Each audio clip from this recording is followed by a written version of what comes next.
we won't have to cry no more.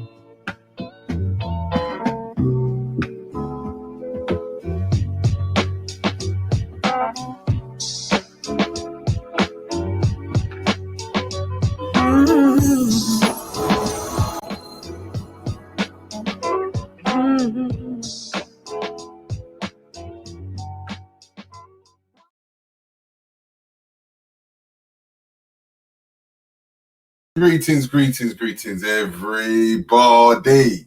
As we're waiting for people to come in, so that's where it's and we're going to start.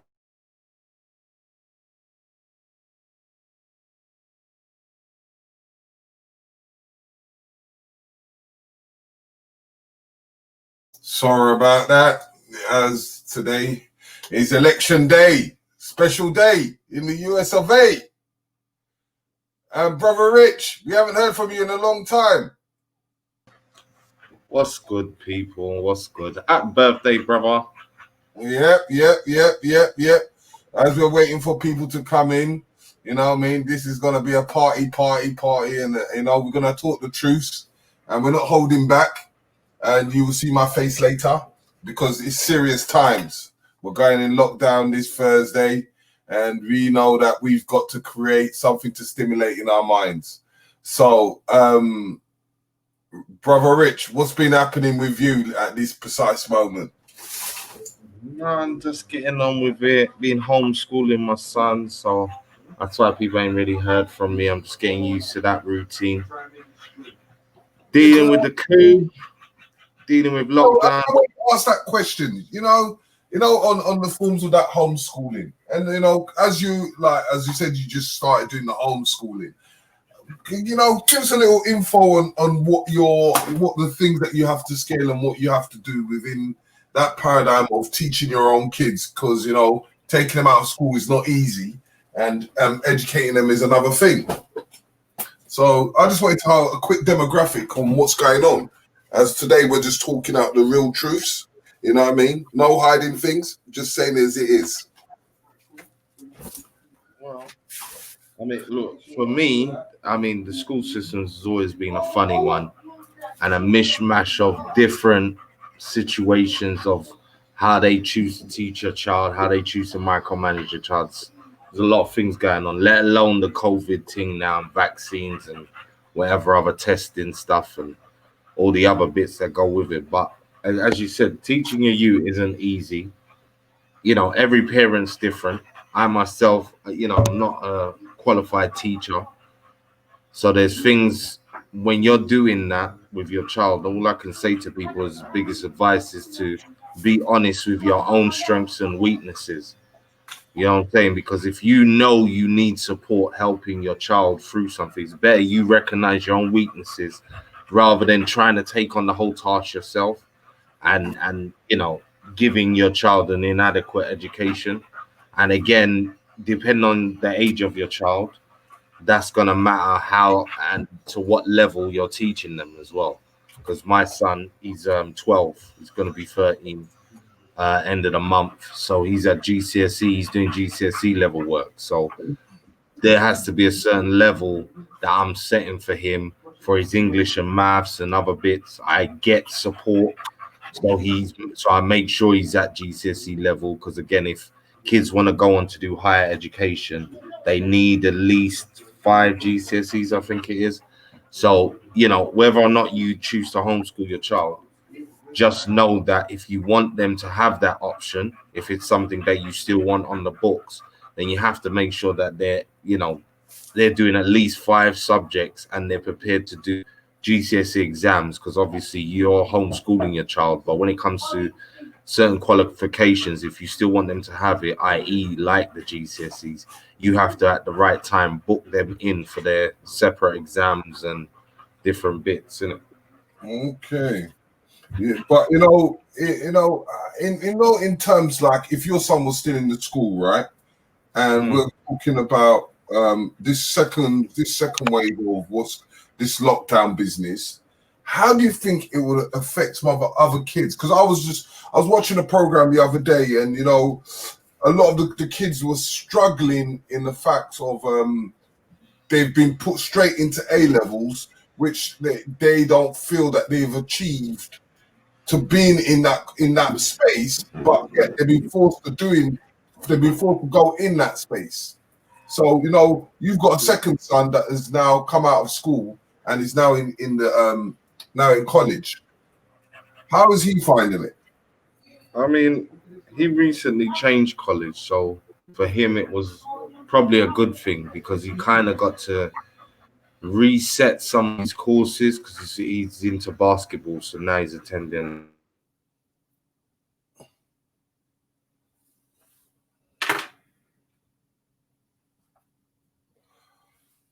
Hello? I don't know if you've been muted or what. You've gone a bit quiet, Brother Rich. We're going to see how things are going at this moment as we are waiting for people to come in. It is that time. We're going to have a bit of music today and a few bits and pieces.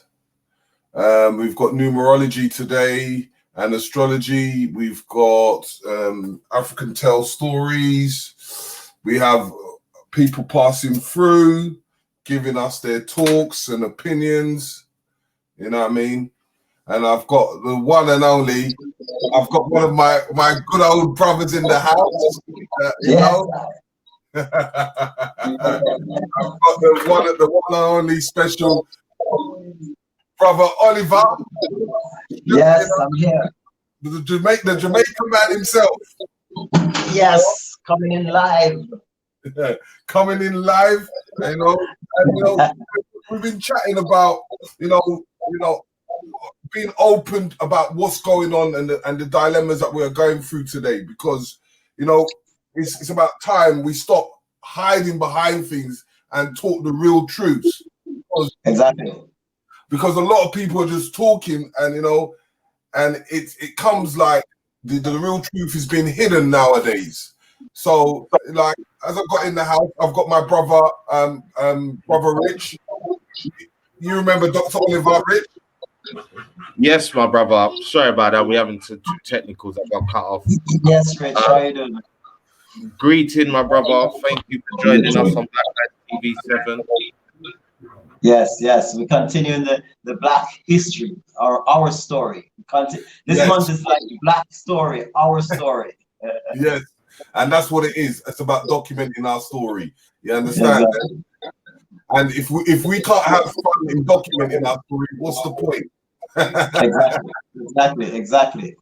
So Dr. Oliver, I've always seen the kind of things that you've been doing and what you've been up to. What is the latest news that you've been hearing from Jamaica so far? What's been happening in Jamaica? Well, in Jamaica, a lot of the people are waking up intellectually. They're waking up. But we have another set of people that, it's like they're ready to just give in and sell out to this pandemic, to what they have put together to destroy us as a people. There's a lot of them already selling out from different angles, as far as even destroying the Black family, the Black structure, the power that we have, which is within our family, within our community. The whole homosexual agenda has always been there, which we definitely need to get rid of because of what it's doing to our people. I mean, how are you going to multiply? This is also part of their whole plan for depopulation, and they're pushing that agenda. And we need to now, as a people, just really get united and get back the mindset of our people back to restoring to Africa. Restoring the values of Africa, the family values, the things that we used to cherish. I mean, I just recently I was told by this young man that when he was going to Angola, there was people, the ancestors used to chant about the missing children, the ones that were taken away, were kidnapped and taken away and gone to a far land. But the ancestors also talk about those missing children will return and take care of Mother Africa. And that is the time, now is the time to get the diaspora, Africans, the Jamaicans, the ones that are enlightened, ones who are enlightened in the United States, in the UK, Europe, to now go back home. Even if you can't go physically, go back home mentally and let our ancestors be happy again. And please that we return with victory, return victoriously to claim our land with the people that are there already. So we need to now get the mindset where we're now uniting, whether you're in the diaspora, as Peter Church says, whether you're a European or you are American or you're Jamaican, as long as you're a black man, you're African. So we need to get that message. Okay. We've got Cece in the house, my little sister. You know, Yes, she loves Jamaica. She went back there recently, you know, and she's about the music and all that stuff. Right. Yourself, Cece. We're about the development, Cece. Getting the money to the right places. Say that again, sorry. No, I said we are about you're about the music, but we're gonna use the music and other cultural power to get the money, to get the finances, get what you call the economic power back to our people. Right. Yeah. Go on, CC. Hi, Rich. Happy birthday, big bro. You know, that's what it's about. I'm on with Terry right now. It's about enjoying and you know, getting. I'm on Terry's podcast. I'll call you back. So I was saying that CC, you know, in what's going on, I want to ask one question because I always ask people this question. Yeah. And I want you to give us the biggest truth. You know, is that what is black family to you? Oh gosh, that's a loaded question. Yeah, but just give us a short and brief kind of thing because, you know, I'm trying to get people together to get to understand what family is about, as well as what we're going through at this precise moment, especially when we're going through this, what we call the lockdown, this Thursday in London. So, you know, it's about us coming together and making ourselves strong again. Yeah. So I just wanted to just give us a little brief of your understanding. Black family to me means unification, economics, preservation, and yeah, and upliftment. The black family to me is I mean I don't know what else to say in regards to that. I feel like we need to be a lot smarter in terms of how we spend money, and I feel like we are sort of very lackadaisical when it comes to using our money and putting our money and using it for the right reasons and being resourceful. I feel like we need to start saving.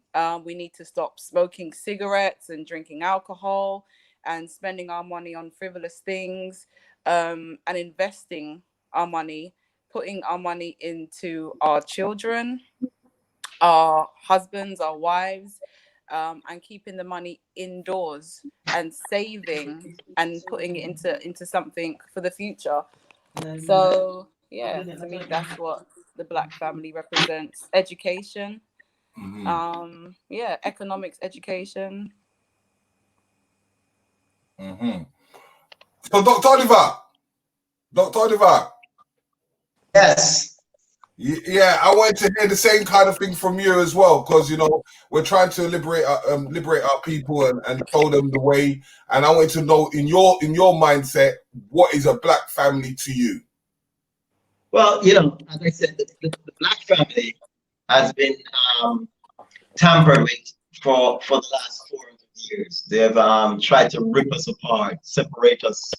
They tried to disunify us because they know back in the motherland we were so powerful as a family. Nobody would get sick. I mean, as a practitioner in the study of alternative and holistic medicine, what I've realized is that the African family, the black family, have always been their own healer.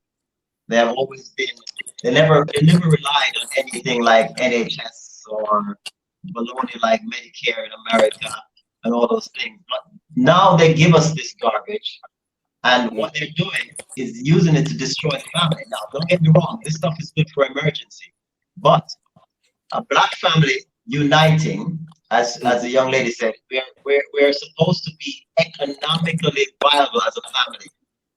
We want to keep our money within ourselves so we can be now the true economical freedom fighters of today.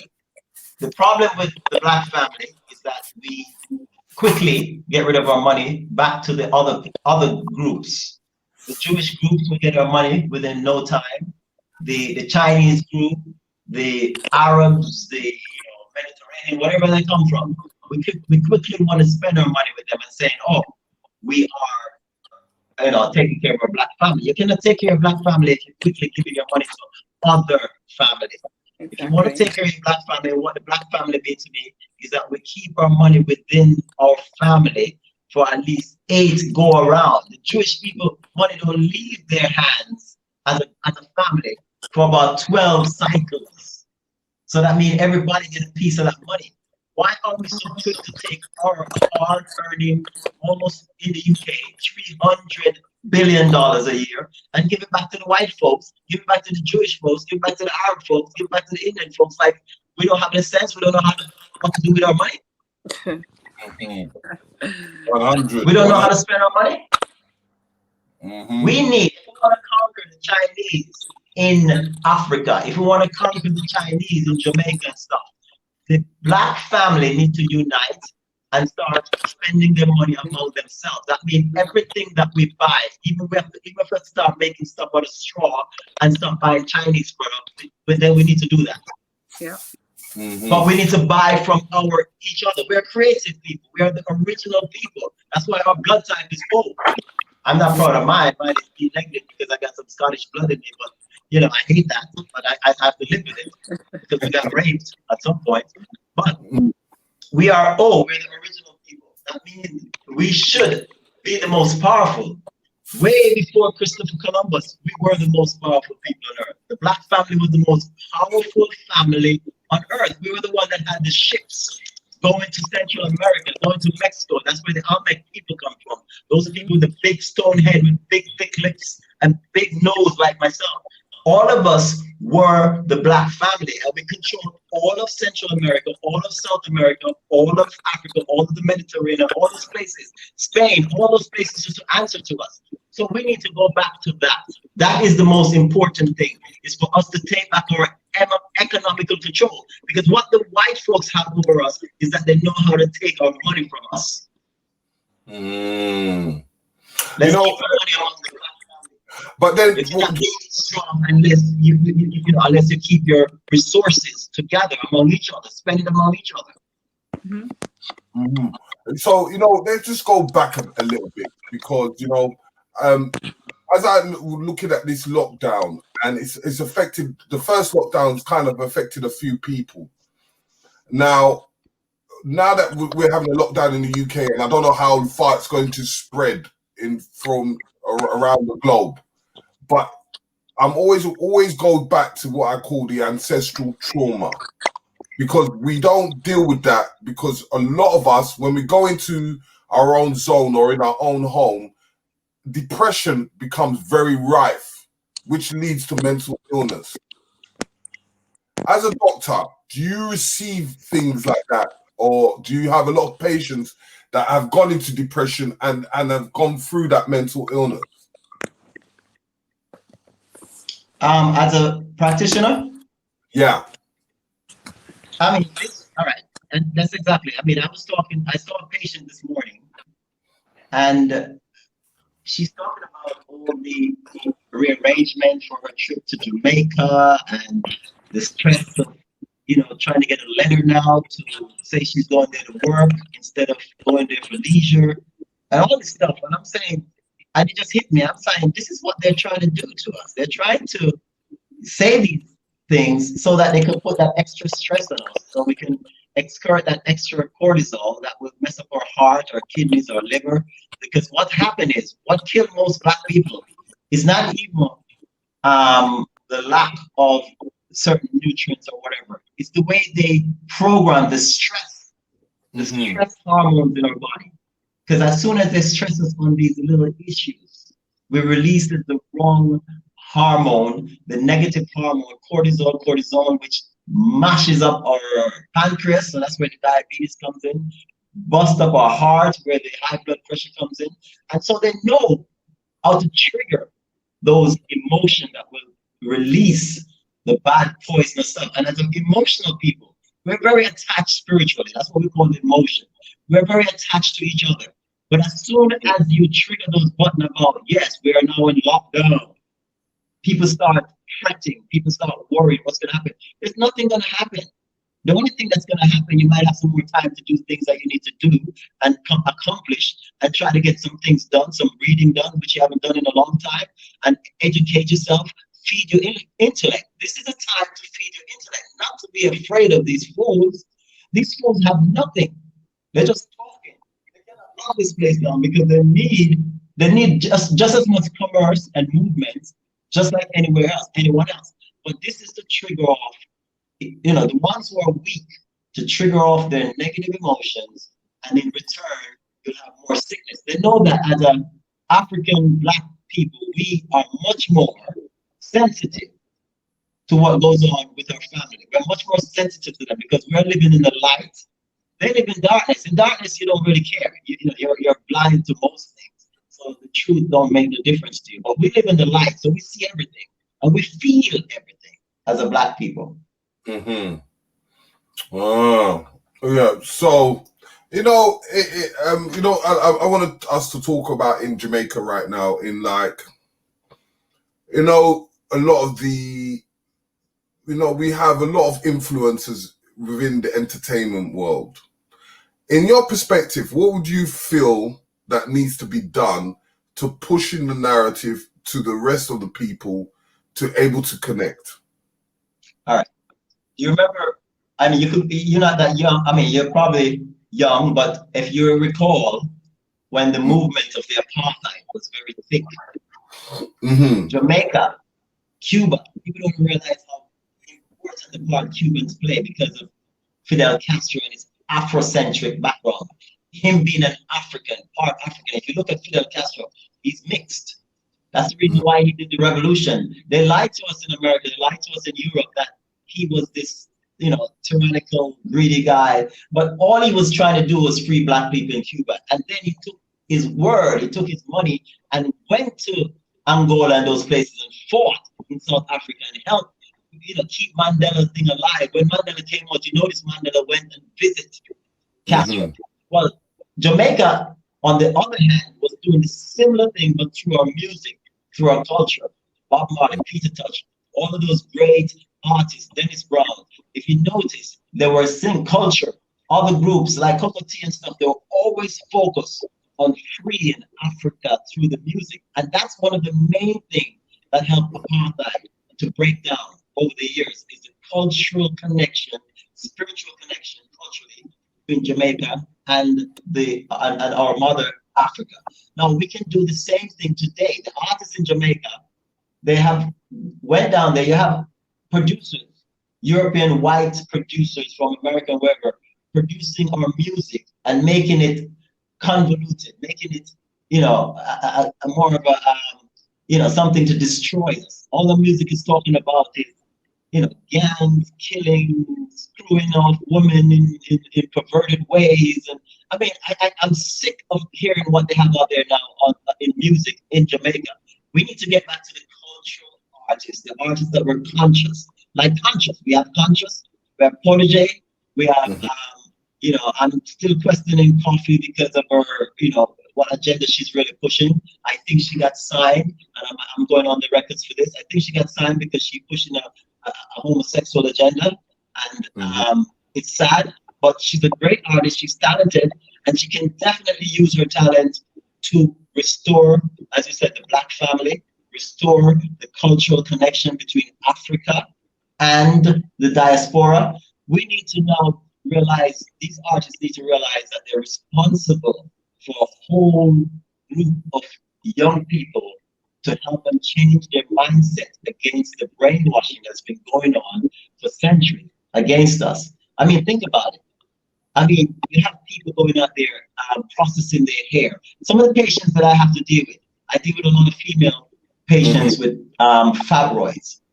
Do you know that fibroids root is the chemicals that come from the processing your hair to make it look like a dead white person hair? White people hair is dead. It's like, from I was a child, I look at it and say, this thing just sits and just falls. It has no life to it. My kinky hair, I was always proud of it. I was always proud to see the women that celebrate their kinky hair in Afro because it was alive. But then they get their brainwashed enough, most of us, to think that we should process our hair to make it soft and dead with the chemical. While it's killing us inside, it's causing all these cancers, these prostatitis, these fibroids, all the things that the chemicals, we're the one killing ourselves to keep up with them. Why? Because of brainwash. When we had artists like Peter Touch, music like Conscious, we need to now get back to changing our mindset to think like the powerful kings and queens that we were during Shaka Zulu and before, the kings of the Amalek, Incas, the Mayas, those native, what they're trying to whitewash and say they were like almost white people. It's bullshit. They were all black people. Yeah. So the music must reflect that power again. Okay. So before we still continue our dialect. I'm just putting it there that we've got some guy that's going to be giving us some storytelling. We've got Lloyd Strangehorn who's going to be coming in. His assistant Kaya, who's going to be doing a bit of numerology and astrology. We have a DJ that's coming in to play some music. You know, we're treating this as this is my birthday, so we're gonna have a good party. But the real factor is we need to have strong. Happy birthday to you. Happy birthday to you. Happy birthday. Happy birthday to you. Yes, my brother, you're up there with the kings, man. Martin Luther King, we have to give him praise. You know. Exactly, you know, and that's what it's about. You know, it's not every time we have to be fully or 100% serious, but at the same time, we're going through this pandemic, and you know, this pandemic is, you know, second time round, and you know what is normal. But when we actually look at when we first started, before this pandemic first came, and look at how it was then, and look at your surroundings, and then look at after when we came out, what has changed?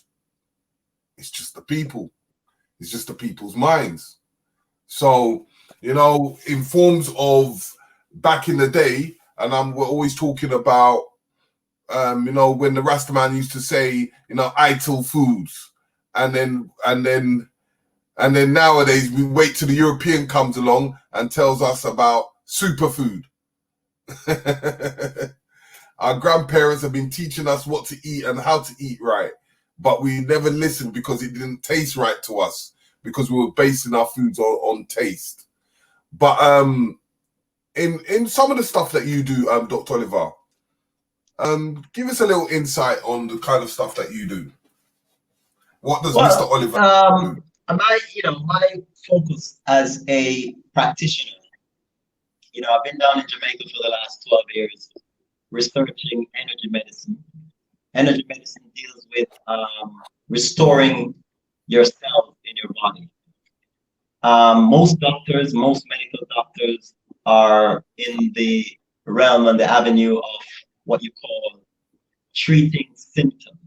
So you go to a doctor with a certain pain or a certain ailment, and he prescribes a medicine or he prescribes a drug, because that's really what it is, for you to deal with that symptom, whether it's a diabetic symptom or a hypertension symptom or a cancer symptom or anything. But what they're going to do is prescribe something to deal with that outer feeling that you get, because the symptom is killing you from a disease or a disorder.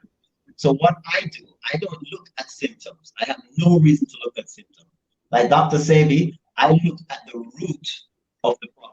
I look at what could be causing that pain at this time in that area. 99% of the time is because your cells in that area is now being invaded by something foreign, whether it's toxins, whether it's acidosis, whether it's things like, bad hormone like cortisol and cortisone coming out of the adrenal glands, whether it's certain bacteria that gets into your system, like the EB virus or just any simple virus, they're attacking the cells. Or an injury. You could get an injury working somewhere and injure your back, and you have this pain in your back. So the cells are in the bone, in the marrow, and all that stuff is now compromised. My job is to fix those cells, to get them back to normal function. So my practice, what I study as an alternative holistic medical doctor, is more a restoration, more of a regeneration of cells. Once we regenerate the cells in that area, we can get back full function, and you don't have to see me again. Most doctors, medical doctors, want you to see them every month, every 2 months, every 6 months, because how are they going to maintain themselves financially? I don't want your money. I want you to be healed, and I want you to come with me and let's go build an empire in Mother Africa. So it's not about, I want you to be healthy for this next movement, this next phase. So as a practitioner, I'm about you taking control of your own health, restores it, and make yourself available for greater things. You don't need to stay sick.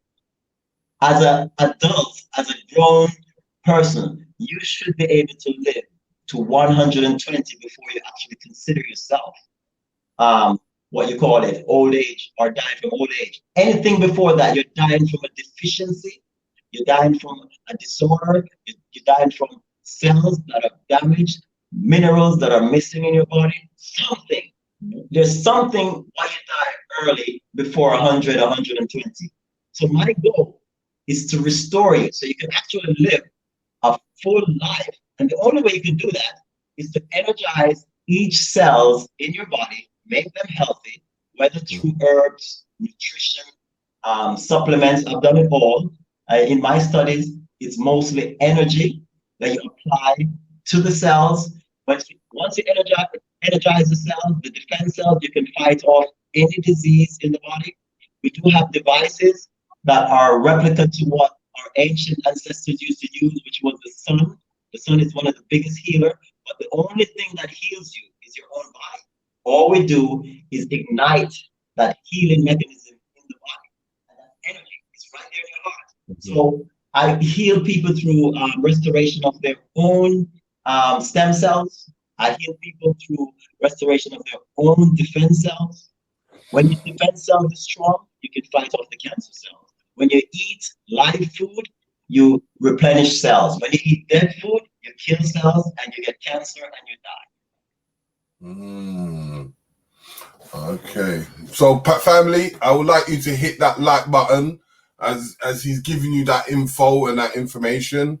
As I said, later on, we're going to be having a few other people passing through, a few sisters, a few brothers, some aunties, and some, it's all about a family thing, as it's a party today. And we're going to be having a bit of DJ coming in the house, playing a little bit of music. And we're going to be keeping having this dialogue because we need to find this common denominator into collaborating and this working forward, because we have to focus on our path, because right now we're so interested in what's going on around the world, and especially like what's happening in the US right now. Everyone in America is worried about the election. Wow. The election and who's going to be. I voted before I left a couple of weeks ago. I did a mail-in vote. So it's funny because I didn't vote for either guy, because I don't think, I made a statement with a third party saying, look, we're tired of the two-party system. But I definitely, deep down inside, would rather, and I think Trump is going to win no matter what they do, because I'm not a Trump fan. Don't get me wrong, but trust me, what to come if we let the other side win is going to be more atrocious than what we see now. Yeah, because, for me personally, as I said, sometimes, it is worth trying. For some people, it might be worth them voting whoever they want to vote. But my main concern is about people coming together and to create a body so that they can have their own personal stake. I mean, because you really don't have no power if you don't have that stake. Oh, we've got a beautiful sister in the house, and she's come to join us. You know, one of my good, close, one and honorable sisters. I'm gonna bring her in. Greetings, Aisha. How are you? Greetings, everyone. Can you hear me? I'm good, thanks. How are you? I'm good, thanks for the Most High. And you? Yes, I'm, trying to get this family thing going. And, it's my birthday today. So the first question I always ask when you come in is, what Black family mean to you? Gosh, what Black family means to you? It means strength. It means resilience. It means love. It means divineness. It means power. It means common unity. There are so many things. I have a long list. It means home. It means heart. It means Africa. It means rhythm, drum, vibration, and womb, mother, father, and everything all in between. That's what Black family means to me. Because we need to start showing the path, because you know what? I think we've kind of lost our way, and we've adopted this I won't even say, but a form of a European lifestyle. And now I've started to neglect what grandmother taught us, what grandfather taught us, and X, Y, and Z. So, just give the public who you are and what you do.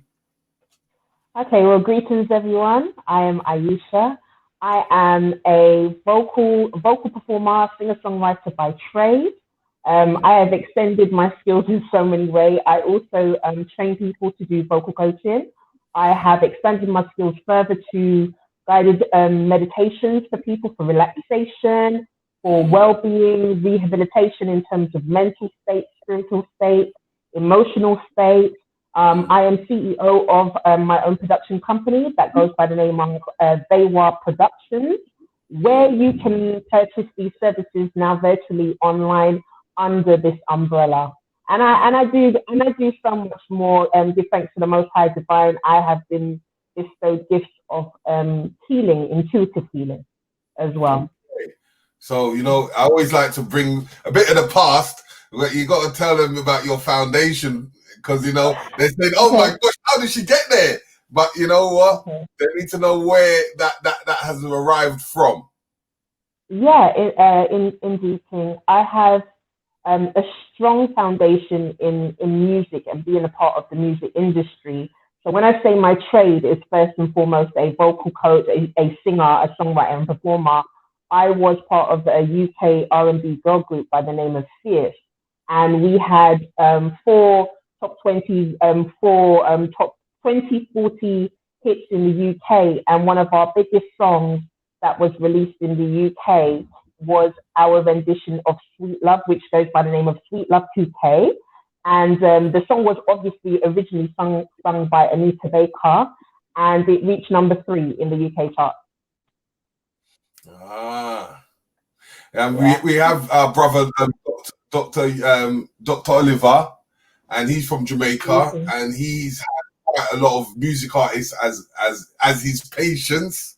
If there's anything, yes. Oliver, you got to teach I'm the trying people. To restore, I'm trying to restore the health of people like Bunny Wailer, who is, one of my patients. As a matter of fact, we got him back up. I kept him off the with the therapy. We keep him off the dialysis because it seemed like that's the only option they try to give us as Black men. When we get sick, they try to push us to these dependency of different machines that they make, almost like what they do with the ventilators in this time, where the ventilators only kill about 80% of the people that you put on it. Can you imagine you killing 80% of your patients? So I work with artists like Bunny Wailer. I work with Sly and Robbie, if you know who Sly is. Those are the cornerstone of rhythms and stuff. And I work with other artists such as, I work with Rita Marley. I mean, I don't have to go into details because I had to sign whatever they call it, confidential secrets. Yeah, But I work with a lot of non-disclosure. major artists, so I know if Bob was alive, I would be working with him. I know he would be pleased for working with his brother, because Bunny is actually his brother, in real life. Bunny's father used to be Bob Marley's mother. They have a child together. So Bunny and Bob have a half sister, which is an awesome. A lot of people don't know that, but I learned that just treating him recently. But he's doing well. He's coming back. He had a stroke the other day because his wife is missing. She suffered from Alzheimer's, and the last time I spoke to her, I told her when I get back, I would try to help her with regenerating some of that brain cells that were dying. But before I got back to Jamaica, she disappeared. So that kind of took a toll on him. But he's all right. But we try to keep these historic what you call modern day legends. Well, we should say living legends, so they can continue their work, because their work has already, they're trailblazers. They have set the pace for us. I mean, I remember listening to some people. I just saw a documentary the other day about when reggae actually came with Bob Marley and other major artists like Jimmy Cliff and stuff to England. How it just ignites the energy of our black people to stand up against the oppressive white, I don't even know why they call themselves supremists, because there's nothing about them that's supreme. They're gutterists. They live in the gutter.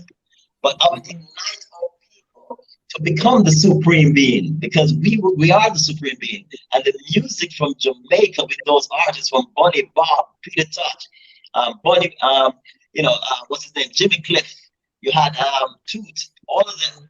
They came to England and deliver a lot of the people that was in, like, they try to keep us in the gutter because they are gutter-minded people. But we have elevated ourselves, and we've done some great things over the years through the music,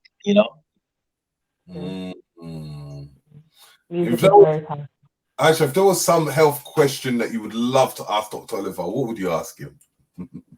Oh, okay. Yeah, I would ask in terms of the dementia, Alzheimer's, what would be the best way to stimulate and bring back, the best brain cells, good stimulation for the brain in terms of blood, oxygen.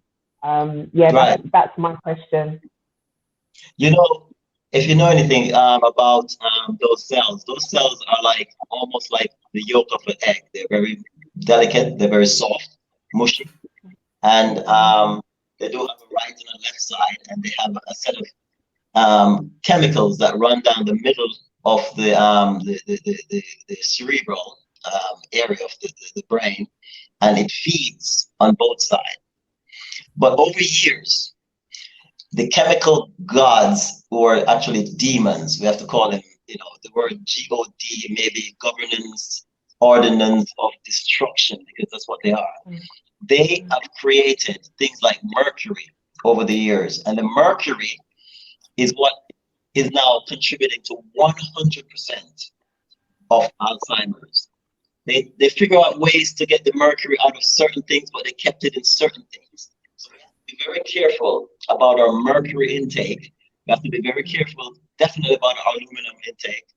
Our bauxite intake, which comes through fluoride and these things. We need to get toothpaste that are, this is the preventive side of it. But if you do find that you have people that you're dealing with that already have it, the first thing you need to do is do a heavy chemical cleanse. And when I said heavy, it doesn't mean you have to go into those cerebral crevices and stuff to clean out the metal. You simply need to change your diet. So one of the things that you need to eat more of is those wild berries that are out there. You don't even have to wash them, as long as they're in areas that they're no toxic and stuff like that. You pick them, you can wash them quickly, but you eat a lot of those. Those are things, blueberry especially. Those are food that will clean out the extra chemicals, because what causes Alzheimer's, dementia, all those things is too much chemicals on the brain. And the number one is mercury. Second is aluminum. You have fluoride and other things that contribute to it. So you want to clean the brain. So blueberry is tasty, so you could have fun doing this. The other thing is cilantro. Cilantro cleans the liver, and once you keep the liver clean, you'll be able to clean out metals out of your body. But not only does cilantro clean the liver, it deep cleans all the way to your bone of unnecessary metal that's in your body that is going to lead to slowing down the brain cells or corrugating or causing them to die. Because can you imagine mercury? If you ever see mercury, can you imagine mercury taking over cells, soft, mushy, egg yolk type of cells, soft cells? So you get these chemicals in there, and so this is what you're cleaning out. So mercury can be cleaned by spirulina. You know, you hear Conscious and those guys sing about their spirulina intake. Spirulina cleans heavy metal. Atlantic dose, something almost like what we have, even our own what you call it, sea moss, or what we call Irish moss. Those are from the deep sea, the ones that are colorful. They clean heavy metal out of your system. But get Atlantic dose, preferably the one in Hawaii. And then the other thing is green, like barley. Barley grass. Barley grass is a good cleanser of heavy metal in the body. So you need to have these 4 or 5 elements, or I would say natural nutrients. I call them nutraceuticals. You need to have them in your diet regularly, daily. If somebody has dementia, they must have this every day. One of these things every day in their diet. Blueberries, cilantro, Atlantic dose, which is almost like a sea moss. You know, you get these things in the sea. And the other one I was telling you, barley grass, and spirulina. So get those, give them to anyone you know suffering from dementia, and that will clear them up. But don't let them go to anybody's medical doctor and let them write any prescription of any kind, because those prescriptions are going to create more problem if they're full of chemicals, because the chemicals that they put together with these things include aluminum, include mercury. So can you imagine you're using the same thing to try to heal that's causing the problem, but they don't want to tell you mercury is the cause of the problem. They want to tell you all kind of foolishness, but it's simply too much metals in the brain. Thank you. Yeah, that's really, really interesting that in that. You know, Dr. Oliver, because I know you have a package which is to do with the CBD oil. You know, I just want you to give us a little history behind it, in the fact of where it's from and what it can actually do.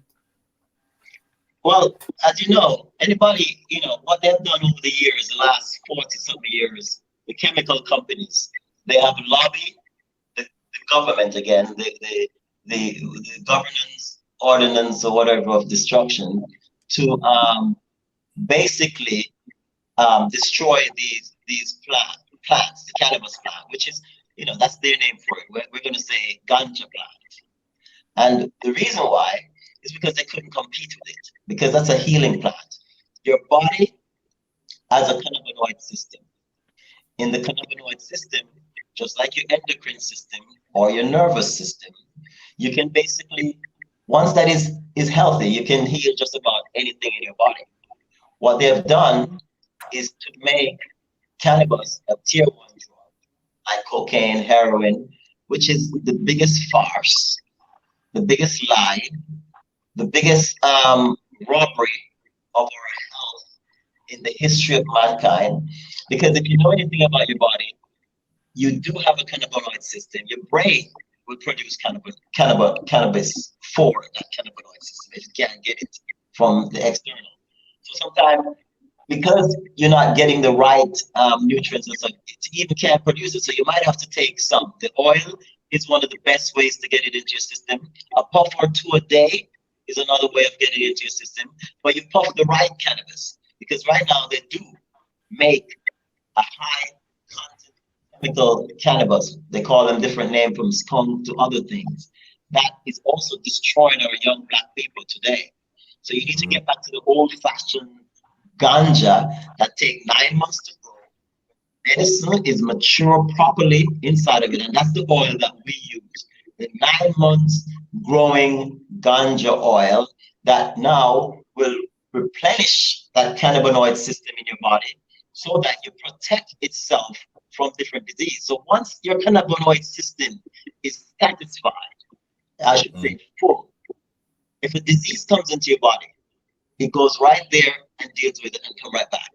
That's the importance of your cannabinoid system being replenished regularly and being able to be at full scale, almost like the computer. You're not going to see a video until it's full. The same thing. You're not going to get healing until you have the right amount of cannabis in your system. So we have one from Jamaica that, you know, we're pushing here, and we're actually giving to patients here that from all different kind of diseases, they're seeing like immediate relief from the pain, from the symptoms. That's the immediate relief. And as you take it over time, 2 weeks, 6 weeks, 4 weeks, you will see healing of this disease, like fibroids, growth, any kind of abnormal cell growth in your body. This oil will give back energy to these defense cells to fight off the abnormal cell growth, which is what we call free radical cells. So these oils target free radical cells, get rid of them, fight them off through giving the body its defense system strength to fight against these diseases. So yes, the oil is the old-fashioned oil. It's a lot more expensive than the garbage you're bringing from, you know, Europe, Turkey, and this stuff, what they call CBD oil. I mean, those things grow so quickly, and then they only get the oil from the seed. Those are usually hemp, but they're, to me, they're genetically modified hemp. The Chinese are big on it. As you know, Chinese products are usually fake to the real thing. What you need is the real old-fashioned ganja with its 144 different properties for healing. Okay, so now I'm going, you know, as I said to everyone, hit that like button as we're going international. And we've got a brother in the house who we call Brother Konsu. He's done a lot of work within the community. And, you know, he's going to give us some insight of the state of the states and what's happening out there. And, you know, as we know, it's the election day. Konsu, are you voting today? Can you hear us, Konsu? You're on mute. Sorry, I was muted. Yeah, forgive me. I'm sorry about that. Peace to everybody in the panel. Happy birthday, Riggs. Was Thank you, bro. Celebration. It's a beautiful thing for a black man to have a birthday nowadays, man. It's an accomplishment. So much love to you. Black Eye TV. You know, I've been knowing you guys for a very long time. Shout out to the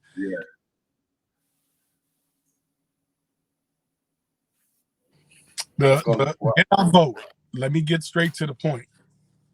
I was going to vote. There was a political candidate by the name of Jade.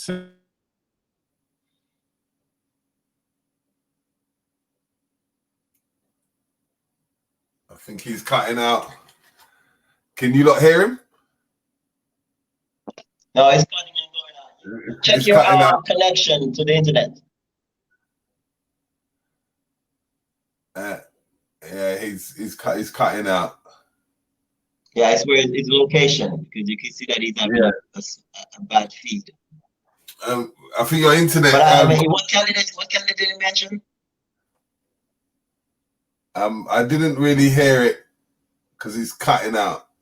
What state is he out of? Where is he coming from out of? Can we hear? He's not speaking. He's speaking, but it's just not enough data to get it to us. I think you might have to. He'll have to kind of reset. Can you hear us, Konsu? Reset and actually go some. He's still talking, but we're not getting it. Okay, so yeah, going back into Jamaica, right? We've got Brother Rich in the house. Brother Rich, can you hear me? Evening. All sorry about that. I was having some technical, so it was just booting me off. How you doing, my sister? Thank you for joining us. Thank you. Yeah, on this illustrious Terry Riggs' birthday day. Yes. Praise the sunshine. Jesus. Yeah. Anyway. Yeah, we was just talking and having a dialogue, but Konsu was having some internet situations, and we was talking about the election. But we was more likely talking on the forms of health before Konsu came on. have you got any questions that you would like to ask on that term and on them terms? Because we're in the UK, and he has access to Jamaica, and he goes to Miami in America a lot. So in that health perspective and that pandemic that we're going through, what is your values in that? You know what? I wanted to ask a question. Is there any? Obviously, we know most food that's healthy for you. Sorry, excuse my phone.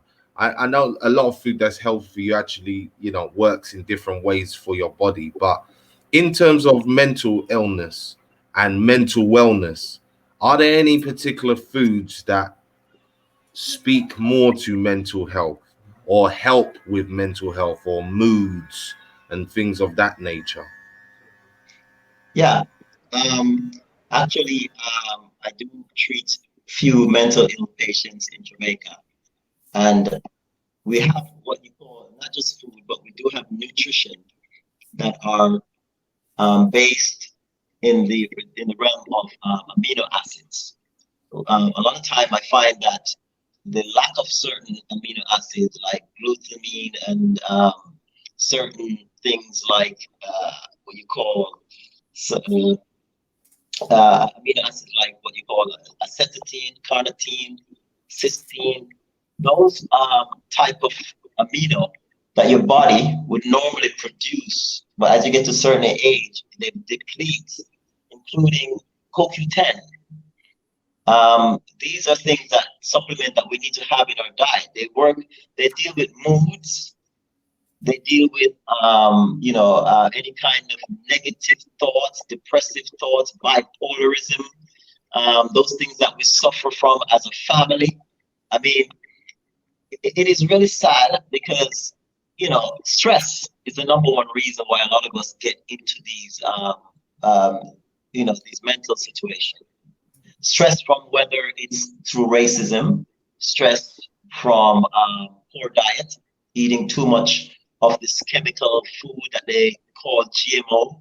I mean, the other day I went into a restaurant here in London, and I was looking at the ackee, which has all its natural oil, sitting in a bed of oil.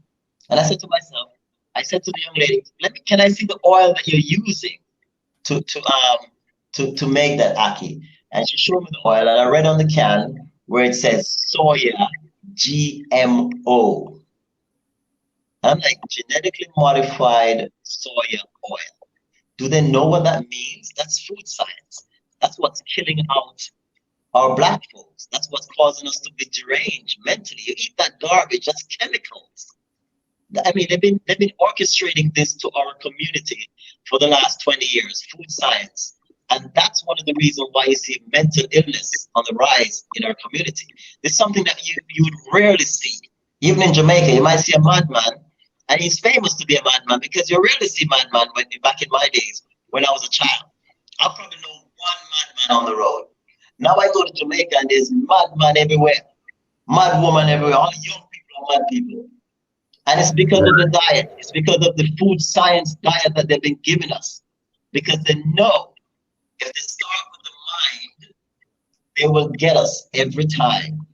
So yes, the diet is the problem. So we need to stay away from certain food. You need to stay away from any genetically modified food, because that is going to create bipolarism. It's going to create depression. It's going to create voices in your head that you're going to say, oh, something tells me to go do this wrong thing and stuff like that. No, it's eating back. And that stress on your body creates a dilemma in your mind. So that's one of the things. So you need to make sure you're getting your 8 essential amino acid, especially lysine, especially in these days with these so-called man-made biological viruses and stuff. You need to have lysine in your diet. Lysine protects you from any kind of foreign viruses and stuff. It builds up your immune system. You need carotene, you need arginine, you need all these things that are for men, black men especially, to create more oxidized oxygen type of stuff in your body. You need NAC. NAC is which I give my patients. when they're getting older and stuff, which is N-acetylcysteine, which NAC is a mood and a relaxer type of amino acid. And what it does, it also keeps you from getting certain disorders, disease. But most importantly, oxygen in your body destroys a lot of cells. So that will also clean the oxidation damages in your body. So yes, it's the damages and the stress and the environmental damages that are causing a lot of these mental illnesses in our body. So yes, we do need to increase our amino acids. Where do you get these amino acids from? Believe it or not, egg is the richest of its kind. Egg gives you the perfect amino acid, but yet they're using eggs for so many different things nowadays, and the eggs that you're getting, a lot of it has so much chemicals in it that you have to be very careful which egg you're eating, because that will also contribute to more problems. Oh man, I'm seeing loads of melanated people on the panel today. Yes. We've got our brother. We got our brother and the one and only Lloyd, the champion of all champions of all in the number game. We've got the Kaya from the Sister Circle and the champion in numerology and astrology. And we've got another sister from Florida, who is part of the Sister Circle and doing her thing in Florida. So, one thing that I'm going to ask each one of you as everyone comes in is, Lloyd, what does Black family mean to you? Well, to me, Black family means everything. In fact, you cannot do without the Black family in any way, shape, or form. And it's interesting, up until the so-called integration, there was always at least a mom and a dad in the home. Now, if you go forward 21st century, almost always there's only one or the other instead of both. Okay? So, and as a result, it has really affected the family psychologically, economically. Then, especially here in this country, during the late 70s, 80s, with the advent of crack and people being arrested and busted on, taken away from the family, it affected the community. So, but the Black family means everything. And the fact that you are putting things like this, getting people and raising their consciousness, it's like almost of us going full circle. It's going to take a minute because of the disruption, at least here in the States. Now, I don't know about there in the UK, but here in the States, it was terribly disrupted. So this is why almost always, instead of two parents in a home, you'll just see one parent in the home. And 9 times out of 10, it is the mother. In fact, to show you the effect of that, you will find, and by the way, happy birthday, okay? Terry, let me get this out the way. And you look young when you get a haircut, okay? But okay, that. So, for example, most of my clients are women, right? Mm-hmm. I now have female clients that tell me they meet men where the men want the women to take care of them. Brother, that's unheard of to me. We, it was the man that always took care of the woman, the family, and and so a lot of things are out of kilter right now. So thank goodness you are raising the consciousness, because universally it is needed. It is very much needed. So at least that's how I see the effect here in the States. Hi, Kaya. What does Black family mean to you? Happy birthday. Thank you once again. I'm trying to share it with the world today. So I'm asking everybody to just come in. Let's be one big family and let's enjoy the experience. And that's what it's about. It's about family attributes of us connecting together and becoming that power once again. So, let me ask that quick question to you as well. Is, what does Black family mean to you? I think Black family is the center of the nucleus. It holds everyone together. It keeps us strong, especially the women, because we go through a lot. We take a lot. you know, from the men, the children, even our own issues. You know, we are always handling things. We always on the front line before everyone else are, it seems like. And we are always the first responders. The men come to us. Even the children come to us, you know, even when it comes to breastfeeding. The fact that we can birth children should be enough, okay? We bring life into this world. So that means we are connected to the universe, okay? So I think Black family is a very vital part of this whole world.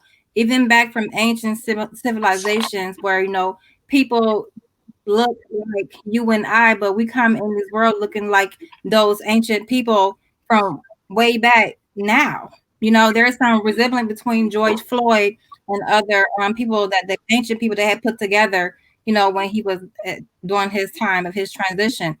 But I think that we as Black people and are a very vital aspect to the world. But we as Black people need to start coming together.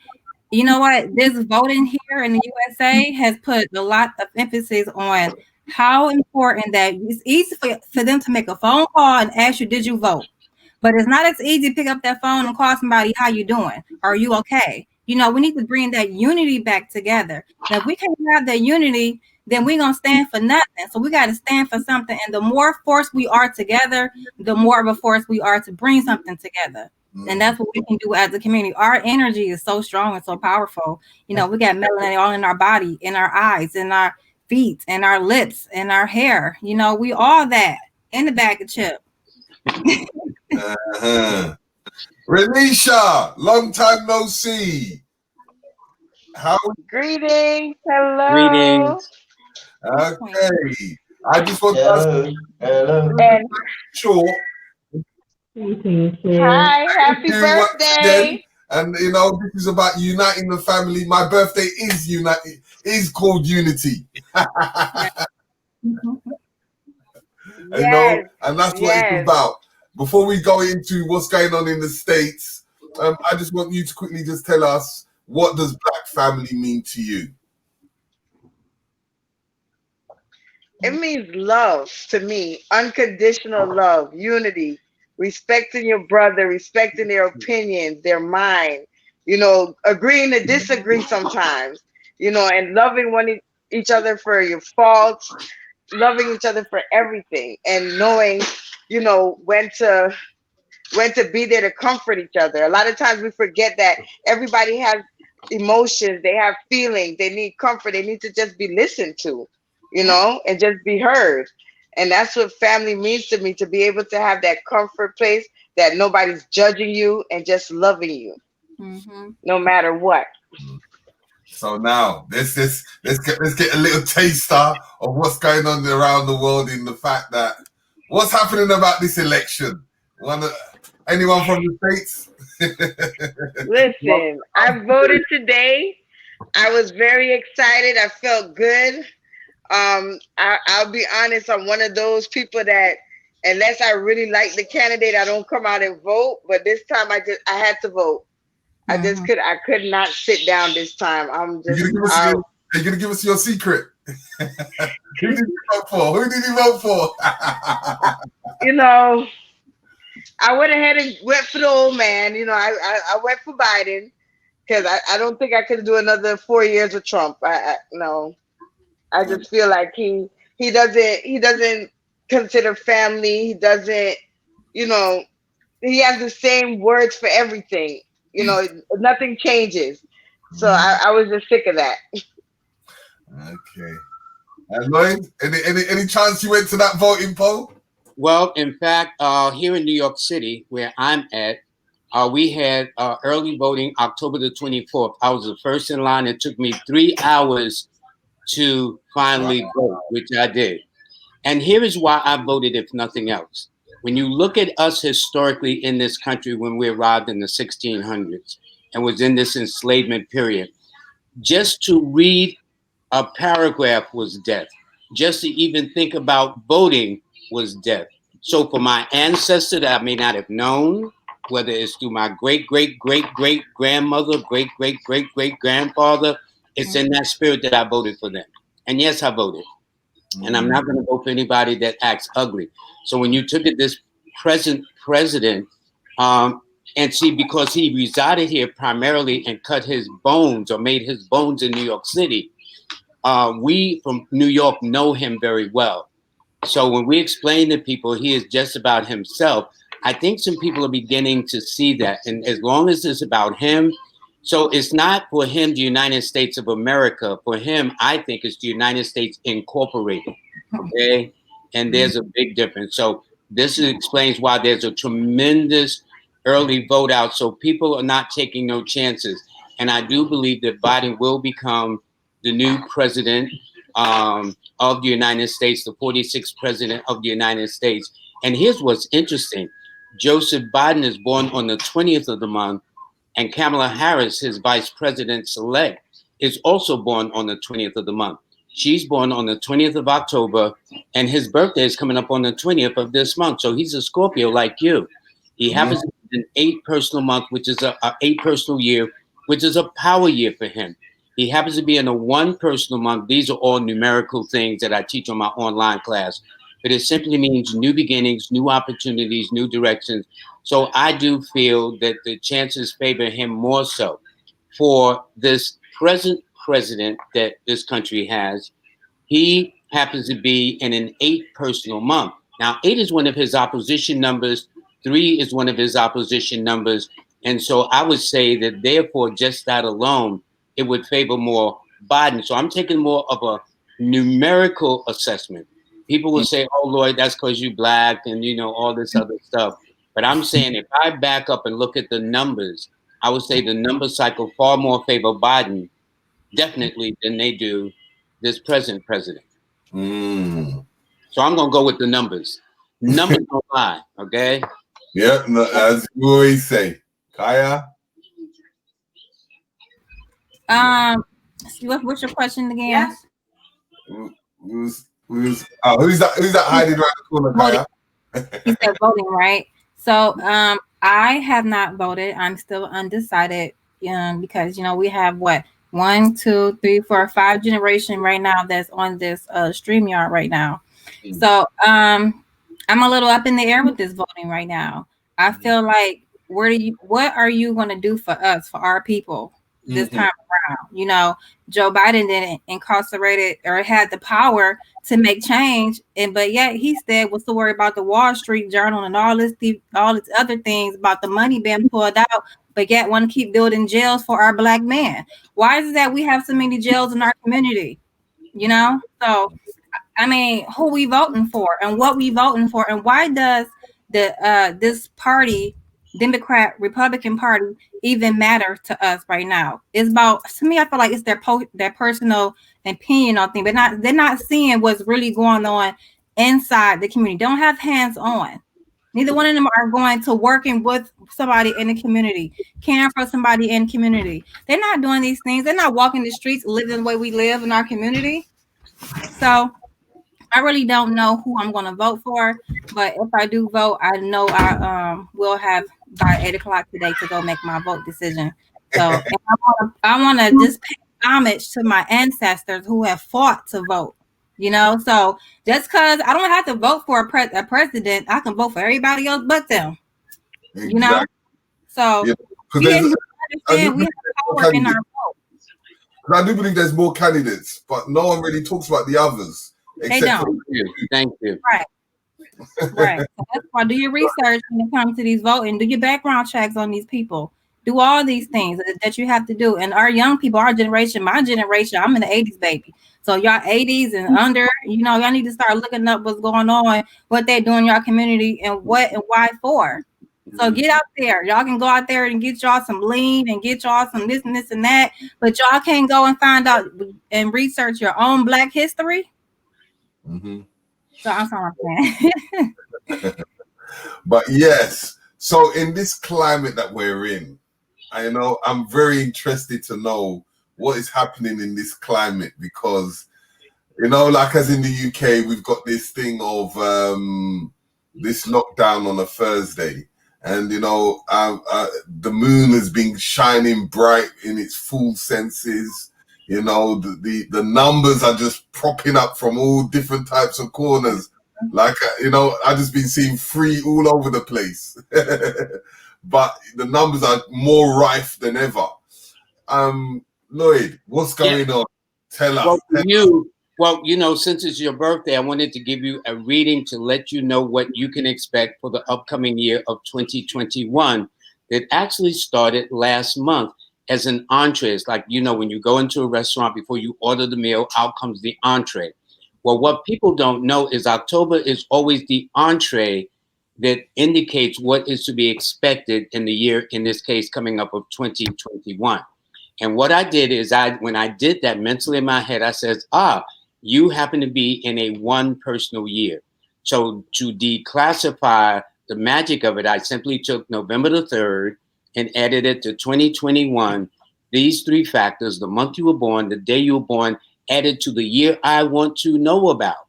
So if you say, well, Lloyd, what cycle am I going to be in the year 3000? I can tell you right now, although we won't be around, you'll be in an 8 personal year.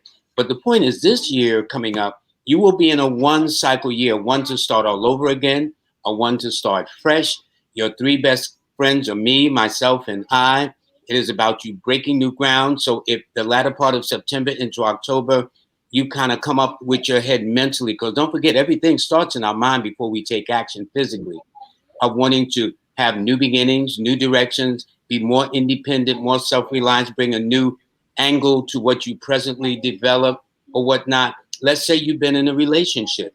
Well, your attitude is, we're going to go forward. We're going to have to add a new dimension, a new flavor, new kind of prospect to that.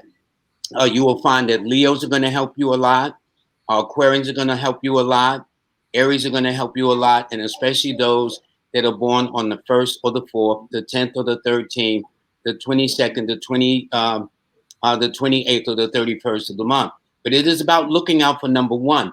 And what makes your cycle so critical, the 1 cycle is when you plant your seeds. In other words, you need to project what is it you wish to do for the next 9 years. So let's say you enter the new year 2021 and you got somebody that call you every day. They're a pain in the butt. If you don't put a stop to it, they will follow you through the next 9 years cycle. So whatever seed you plant will cover itself for the next 9 years. So let's say where you're presently living and your attitude is, listen, can I see myself living here for the next 9 years? And your answer is no. Even though you can't move at this very moment you've made that decision, you are what is called planting the seeds. And anybody who's planted anything or a garden knows, as soon as you plant, put the seeds in the ground and water it, it don't pop up overnight. That's reality TV. It takes a time to nurture itself. So this is going to be a very nurturing, selfish year for you, Terry, to get yourself together. So it's about what Terry wants. It's not about what your mate wants, your kids want, your folks want, your friends want. It's about what Terry wants for Terry Riggs. Sounds simple to me.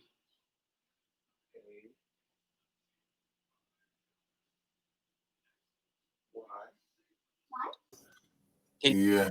Brother Rich, are you there? Lloyd, what did you say? I didn't hear you. No, I was just saying, in essence, this is a year to determine what you want moving forward for the next 9 years. So you got to plant your seeds very carefully, because now you're starting fresh. This year that you just ended found you in a 9 personal year, which means during the course of this year, from September, October of last year through now, you had to or went through the process of eliminating this, eliminating that. There may have been somebody straddling the fence in your life, and you say, you know what, I'm kicking you guys off. I don't need this. I don't need you. I don't need the drama. So now, as we make the entree and segue into 2021, it's about starting fresh all over again, deciding what is in your best interest, not about what I want of you or anybody else in this panel want of you, or your friends or your mates or your children, whoever's close in your life, but what, Terry Riggs want for Terry Riggs. Simple. Thank you very much. And that is what the people want. It's about what you set the tone, my friend. So whatever the people make me turn me in the direction, as the wind blows in the left, I follow the people wherever it goes. Well, I would say that's good up to a point, particularly next year of the fall of 2021 into 2022. But right now, I would say you need to hit your wagon to your own star and carve out what you wish to move forward for the next 9 years. 100% on that one. You will be entering a 1 cycle year. See, the numbers only go from 1 to 9. So a person said, well, Lord, what about 10? Well, 1 plus 0 is 1. What about 11? 1 plus 1 is 2. So now you're starting fresh all over again. So it's very important you decide what you wish to carve in your life for the next 9 years moving forward. I would be very selfish if I were you to determine what is best for you. And then that's the hardest thing. I find it very hard to be selfish. Well, it's only for 1 year, Terry. Okay, you can. I know. I'll try my best. Good. But selfish is very difficult. But see, not for everybody, but being selective in your selfishness. If you've got somebody telling you every day there's a pain, you cut back that activity, not unless you want them to do it for the next 9 years, directly or indirectly. It's simple. You already know, you're giving, sharing, but you don't want people to drain all your energy so you don't continue the work. Exactly. In order to continue the work, you must make sure you're taken care of too. So even an army got to come back and retreat. They got to regroup. They got to get some rest. Okay. They got to get some nourishment. That's kind of what this year moving forward is for you, to take care of Terry. Then that way you can take care of everybody else and continue the work. Kaya, in forms of astrology, what's happening about this moon and the stars, and what kind of shift are we having? Because as they were saying that we're still going through this retrograde. So Mercury go direct today. Mercury was in Scorpio, so now for the last couple of days since October 25th, it was moved back into the last stages of Libra. So you have to understand, between October the 13th, was it October 13th up until now, what had occurred in your life? What things, what slowed down, what areas you had to go back and retrack and find out, because you get bits and pieces of information, in bits, you're not getting everything. Everything is not solid, it's not stable. So you have to have to start writing down all these things people be telling you, because somebody not telling you the truth. That the prognosis and diagnosis is not right. So you have to really thoroughly go through the information that you are receiving. Computer glitches, cars not working, cars stopping, your car not starting in the morning. Those things, computer glitches are, your Zoom freezes up. Don't know what's going on with your internet. It's just those things. Not only that, you have Mars in Aries that's retrograding to the 13th of November. So you got people that's irate, driving fast, don't care what you doing, not caring what kind of people you carry in your car, whether it's your daughter, your kids. They're just out here crazy and are very confrontation. And you have to, just step aside and forgive those people, because they know not. They not in their right state of mind right now. So it's best for you to use that energy and work on you. So do some inner self, clean your home. And if you get that mad that you want to go out there and kill somebody, or call this person, cut them off and cuss them out, you take a deep breath first, okay? And go clean your closet, go clean your basement, go wash the dishes, go do something else that's going to calm your nerves down, because that is not a good thing to do, because you're going to put yourself in more harm's way than you want to be in the beginning.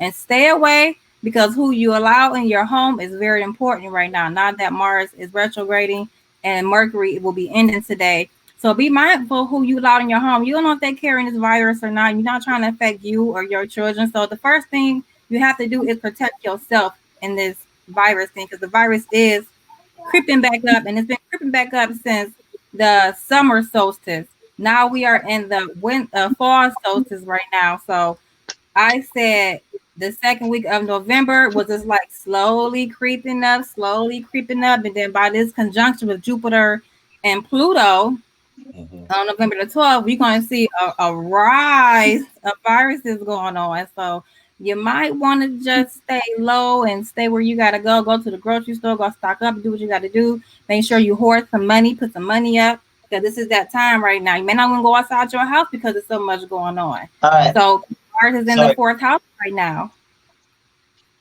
You're right about the virus, but as a virologist in holistic, that virus has been with us for many, many, many decades and centuries. Right. It's been killing people for a long time, and it comes in all, with the pneumonia. It comes with the upper respiratory disorder and all that stuff. But last year it was called the flu, and this year they call it COVID-19. In 1999, when they planned this pandemic, they said they're gonna pick something that is common to us. And this time of the year, everybody gets a rise in common cold and flu-like symptoms. Why are they using these symptoms that are very similar to COVID? Because it's all about the controlling of the people. They want to use this through fear mongering. So we don't need to be afraid of what's going on. People will die from pneumonia and flu for the next thousands of years because it's part of our society. The key thing is to get your immune system up so it never affects you. You never get any kind of these kind of symptoms. You know what I mean? People who died earlier this year, especially Black folks, 80% of them had the flu vaccine. Can you imagine? The flu vaccine has caused their demise. Metformin has caused their demise. The other hypertension medicine that they've been giving them has caused their demise. Why? Because it compromises their immune system.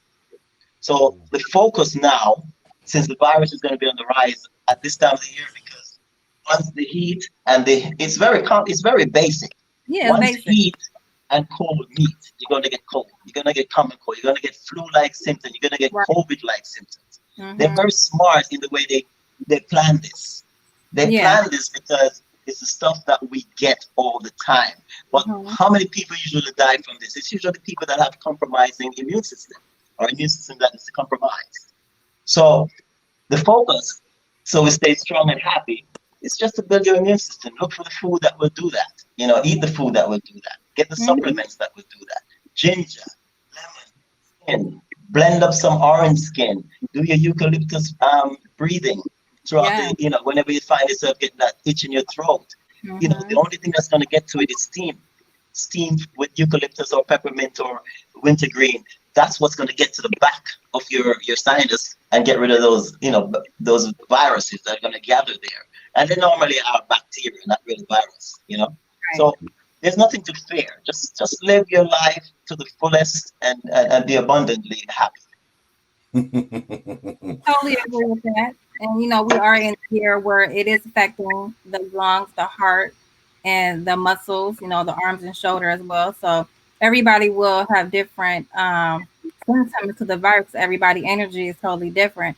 And I do agree with you with that. This is a continuing virus. Now they calling it SARS-2 COVID, so this is just a continuation of their to get you to get the vaccine, to get their virus to keep on moving and going, because next year it could be something else, and the next year it could be something else, and the next year. So yeah, your intake is very important. So if you up there eating sweets and sugar and all the diabetic stuff that's going to harm your immune system, then you will be subject to the virus. So if you're not doing anything to build it up, then yes, that'll be a great thing to do right now. So go, like you said, your ginger, your eucalyptus, melaleuca, camphor oil, all these things. Go burn your oil, go clean your sage out your house, and all these things. So I do agree with that.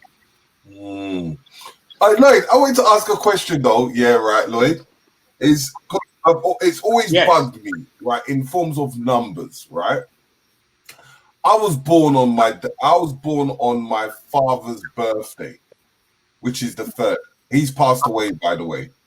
But then my mother is born on the 23rd of the same month. We're all 3 of us in November. I just wanted you to give me an insight. You're on mute, by the way. Lloyd, you're on mute. Thank you. Can you hear me now? I can hear you now. Well, it makes a difference, right? Thank you. In the case of your dad, born on the 3rd and his birthday, he was considered like you a Scorpio 3 person. In the case of your mom, born in the latter part of this month on the 23rd, she would be a Sagittarius 5 person. The common denominator between your numbers, which is your dad's, and your mom's. Her numbers was the 5, 6. Her numbers are the 5, 6, and 3, and your dad's was the 3, 9, and 6. So that tells me between your mom and your dad, 3 and the 6 were the common denominators between the both of them. If your mom is still living, she'll probably tell you that therefore she either first met, dated, went out, or got engaged in and around the months of late February into March, late April into May, late September into October, or late October or late November into December, as these are the 4 months that they share with the both of you. Okay, November, December. So if you November, December, January, February. Okay, so that means you were conceived in February, 1 month before the important months, which is March. But if you talk to your mom, you will find out that's probably. Do you know their wedding anniversary by any chance? You know the month they married? No, I'm not really good at that at the moment. Well, don't worry. That's no sin. Most men aren't.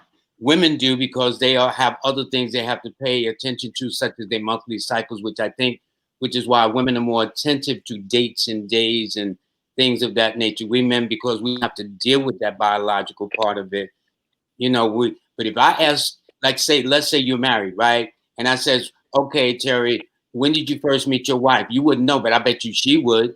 Okay. She would probably tell you the day she met you, the day y'all went out on the first date, the day you probably kissed her, or whatever the case is. But that's the beauty of the female counterpart. They keep those things in mind. So when a person, to give you an example, they will say, well, the birth certificate says I'm born on November the 5th, but my mom says I'm born on November the 3rd. My thing is, I'm going to go with the mom, especially if you're the first, second, or third child. Why? Because for a woman, bringing life into the world is a major hallmark.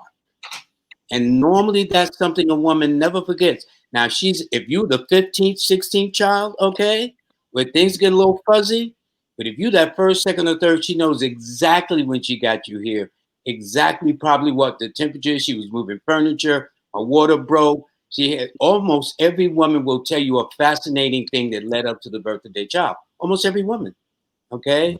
So I'm saying that's the glue between your mom and your dad. So since you were born on your father's birthday, that tells me you either look like him, act like him. When you was a little boy coming up and you upset your mother, she said, Terry, you just like your father. Although you probably didn't know what that meant at the time when she said it as a kid. But you would have those things. It would also tells me if you were anywhere like your dad, the name may have been different, but astrologically and numerically speaking, both of y'all were very ambitious. Both of y'all were very determined to succeed. Both you and your dad were very, very popular. So I would say you had a lot of similarities to your dad.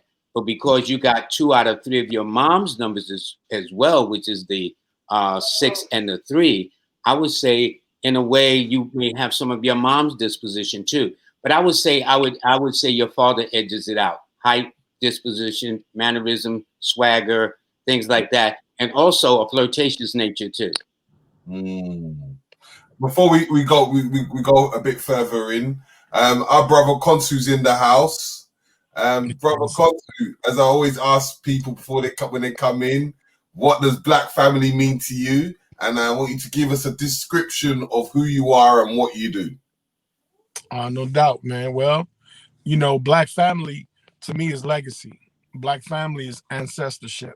It's what keeps us grounded and keeps us connected, in the Black experience. It is what distinguishes us from other people on the planet. It what gives us the essence and the ability to self-identify through connecting through our ancestry and our Black family, and then being able to take a Pan-African approach that all Black people around the world are family.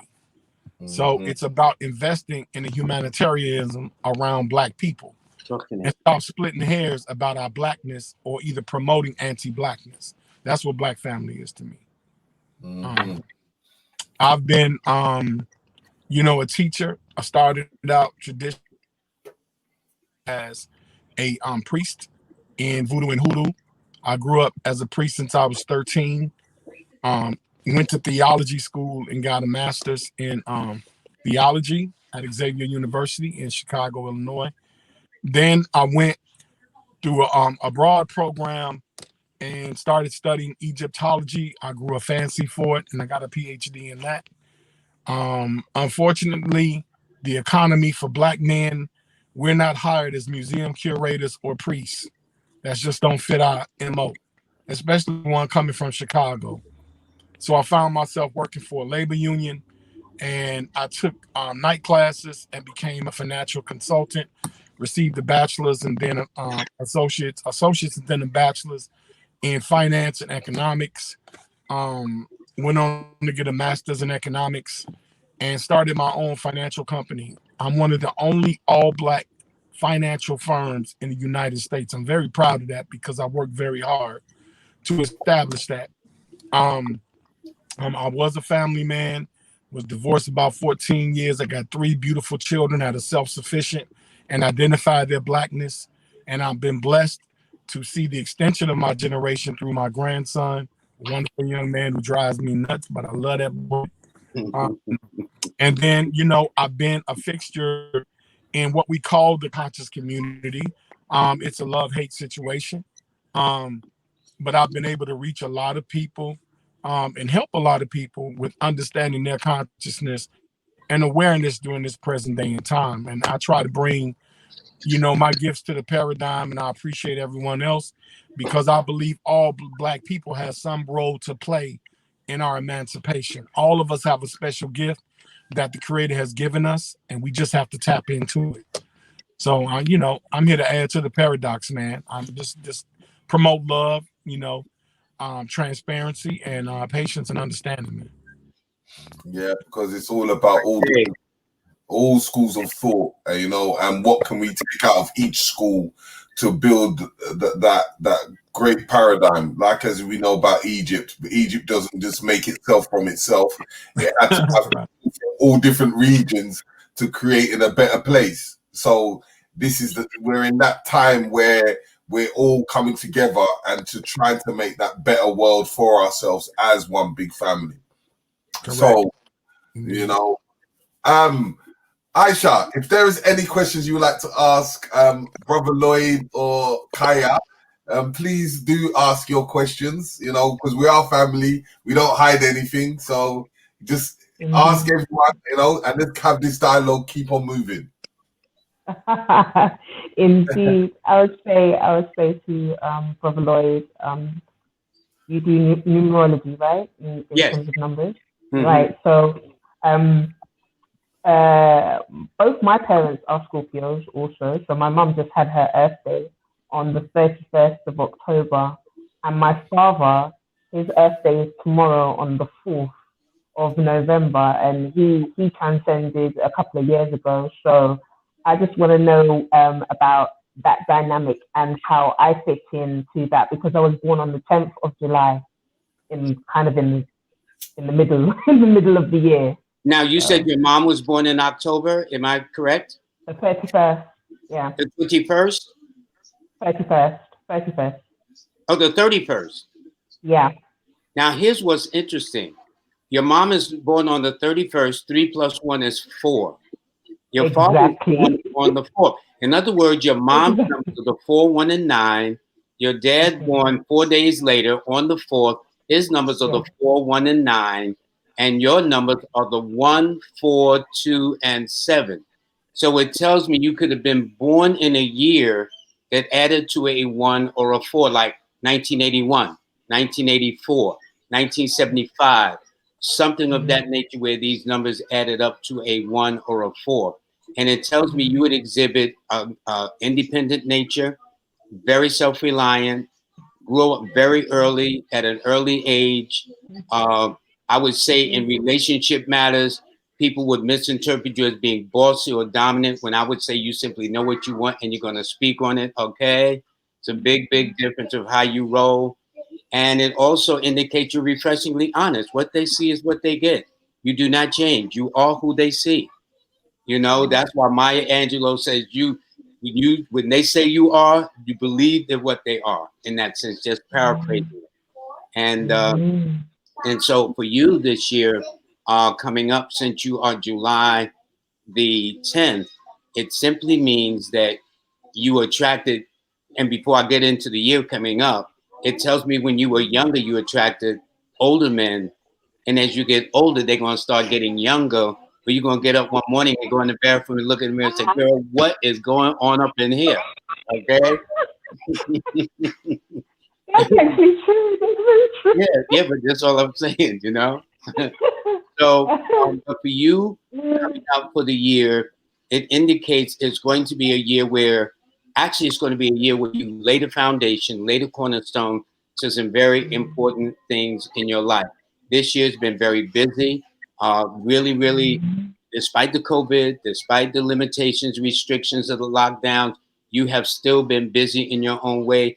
And maybe you even had to deal with a legal or semi-legal matter at some point that was resolved, hopefully successfully in your favor. It came to a head in and around late August into September. So since then, now you're ready to make a change. And now you find that people are flirting everywhere you go and like, this thing is, what's up with that? Even on a bad hair day. Okay? That's true. That's true. Yeah, that's really, that's spot on. Everything that is so spot on. Yeah. Yeah, well, let you Thank know you. nothing is wrong with you. To thine own self be true, as Shakespeare would say. I say, oh, it's true. Thank you. But what they see is what they get, though. You don't play. Oh, and whoever you're dealing with, you should always tell them you get along better with men. So don't go there. Okay? The only people you're supposed to know are women. You don't roll like that. You always get along better with men. Your list is far longer than the ladies. That's true. That is true. Yeah, that's how you roll. Yeah. Renisha, is there any questions you would like to ask Renisha? Don't be shy.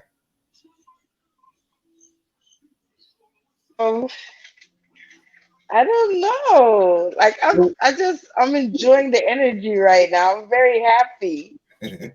Well, what is your birthday? The 5th of November. A Scorpio too. Scorpio is in the house. Her parents, you, and you. So that tells me, young lady, whoever you are, the secret to holding on to you is to let you go.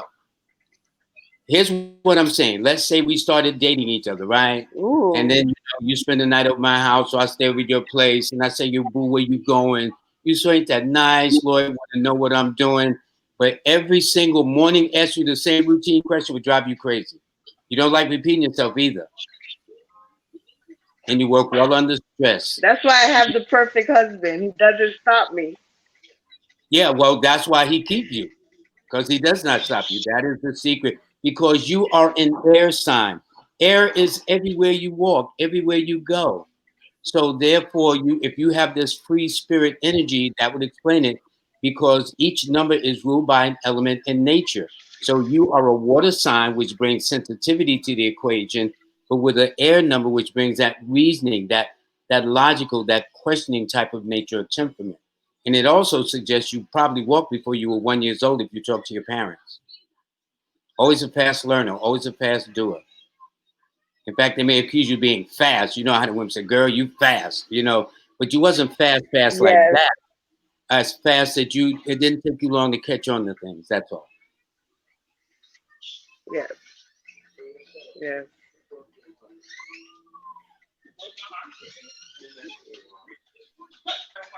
By the way, what is your Absolutely husband's true. birthday? What was that? What is your husband's birthday? He's May 30th.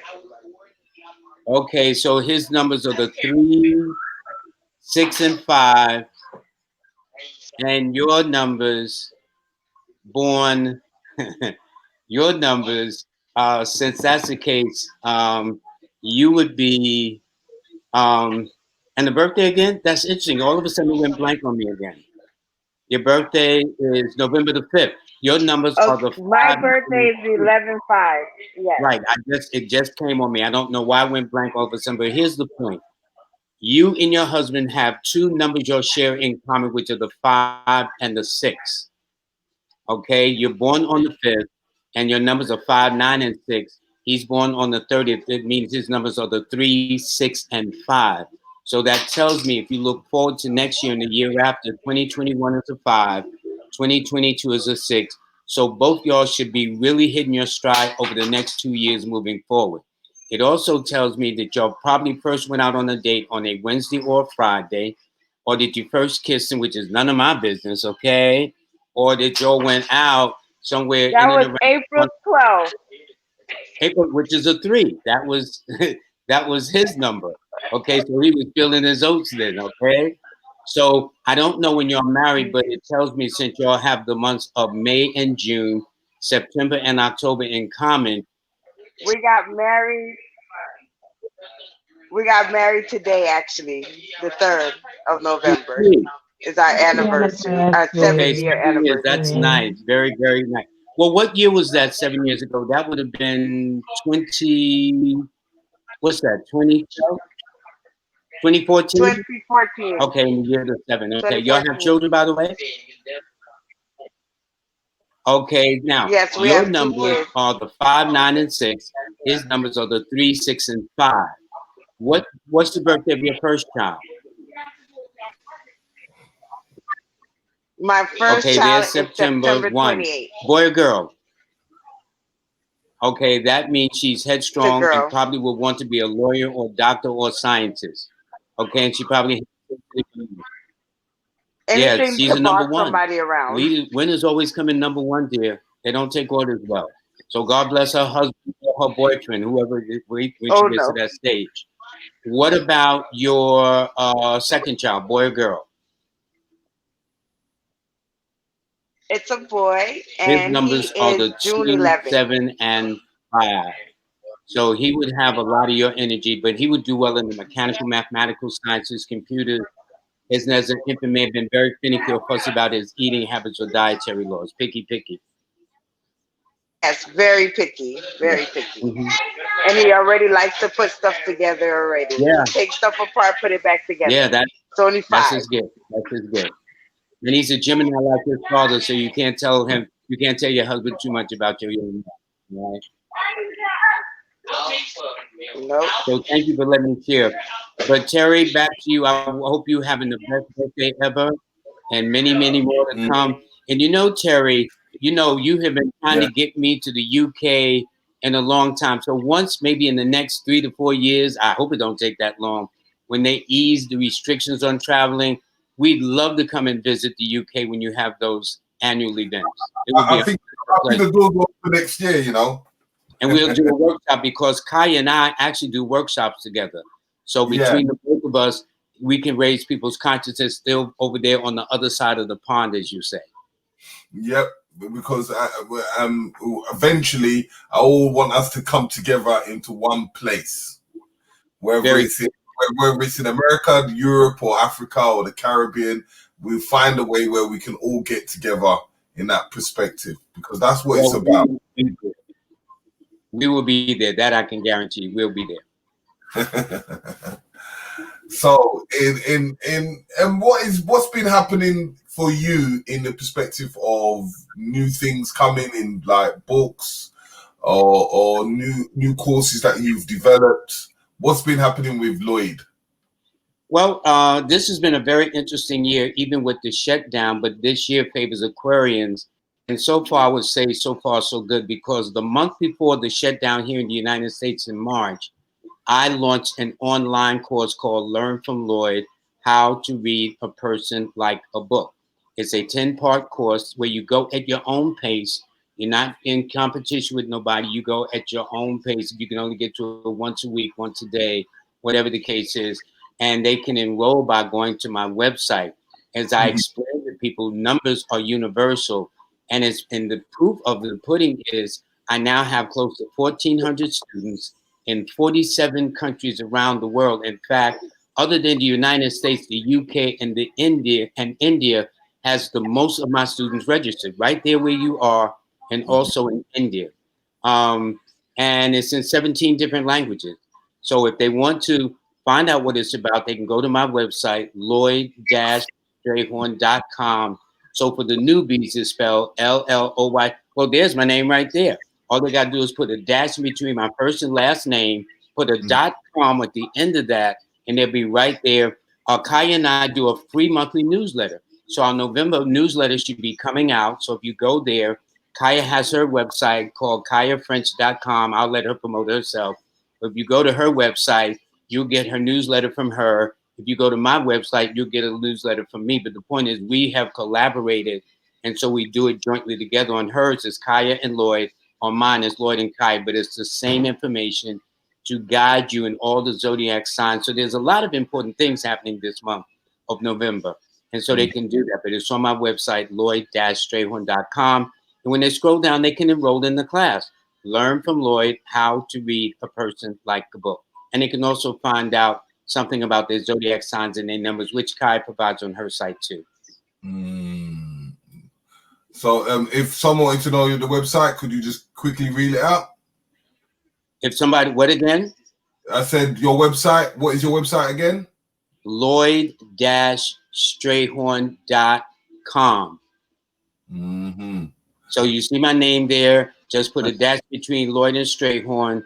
And at the end of Strayhorn, you put a .com and you got my website. Okay. And you see Kaya French's name? Or you got to say it's kayafrench.com. It's real simple.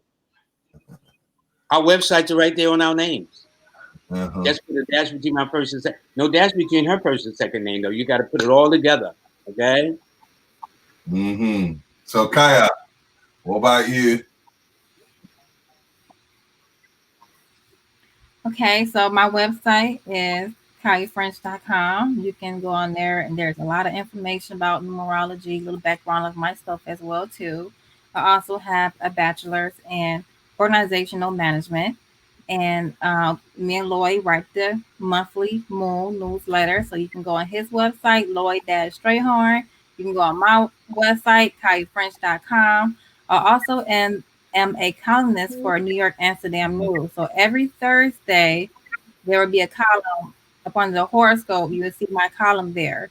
So sometimes I put them on my Instagram as well too, but lately I've been dealing with a family emergency, so I'm going to get that updated for you guys. I'm going to go in there and look on my Instagram because I do dazzle with it all up, and also the paperwork, the newspapers also dazzle with the colors that I choose. So that's New York Amsterdam News, their horoscope column on page 18. Also, I am writing my first book as well too. I'm writing just maybe a short book and a long book. So those are my things that I'm currently working on right now. Yeah. So just on a quick one on the in forms of astrology. What do you see for the future? Definitely, I see change with this. With this Uranus and then Taurus. This is I'm not gonna say one of the reasons, but this could see Uranus was ruled by the number 4 and 1, and then you have Taurus, which is a 6 number. Both the 1 and the 4 and the 6, they all deal with the heart, and we are having this virus that deals with the heart population, the lungs, the respiratory system, that and also in fact the circulatory system as well too. So I don't think this virus will be going away anytime soon. It's going to be here. Like the brother mentioned earlier, it's something that's always going to come. So it's how you handle it, it's how you take care of yourself. Also, it's also indicating to me because 6 rules the woman, the family. So we can see some separation, increased separation in relationship, an increase in people making their transitions right now as well too. So there is a lot of things going on. Maybe even doing a relocating your home, changing up, making more of a commitment to yourself, changing the way you operate, change the way you do things instead of you being at somebody's house. We're doing online things now because that's the Uranus energy. It brings the technology information in. It makes it more aware. So we have to start when Saturn goes into Aquarius again, which happened in the beginning of late February into March, that we had to start being more of a unity, coming together in our communities, building back those old times when we could go out and talk to one another go type a letter up and put it through your mailbox, those kind of things, door to door stuff. We know not doing that now, but those be the things that we can be doing right now. So there will be definitely changes going on within the world, and that's all. If these changes already took places in the month of September, so the end of September going into October, you see the changes, but October brought more emphasis, especially the last week of October. People were at a decision, at a crossroad. They didn't know what to do, where to go, how to handle things. So they had to, improvise and implement and make a decision of where they want to go and how they want people to address them. Maybe you want to talk different ways or communicate different ways or do things a little bit more different. So it's a whole new approach to things now, and that's what will be going on up until next year. And all these retrogrades will be here, so you have to let Mother Earth, Mother Nature, do her part. It has to run its course no matter what. So that's for you to do when a Black woman is mad or upset, or any woman is mad or upset, get out of her way.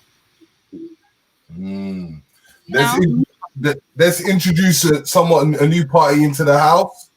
Please state your name and who you are. Peace, family. Upon the top, upon my heart, Uncle Isaac Jet, Uncle Josh Neb, Uben Nephi K, upon the Boo Haru, my ID to everyone. Mr. Nefer Haru, Mr. Riggs, Anouk Ramu Tefweb, I'm Ramu Tefweb. Came to give you a shout out for your birthday, my man. Yeah. I appreciate everything that you do and everybody on the panel. I'm just sitting here listening. I just want to give a shout out as well. Yes. Before you say anything, I just want you to give us your insight on what does Black family mean to you? To me, Black family means cosmos, universal, love, cherish, traditions, culture, uprising, nurture. That's what Black family means to me. Thank you, brother. Mm-hmm. Yes.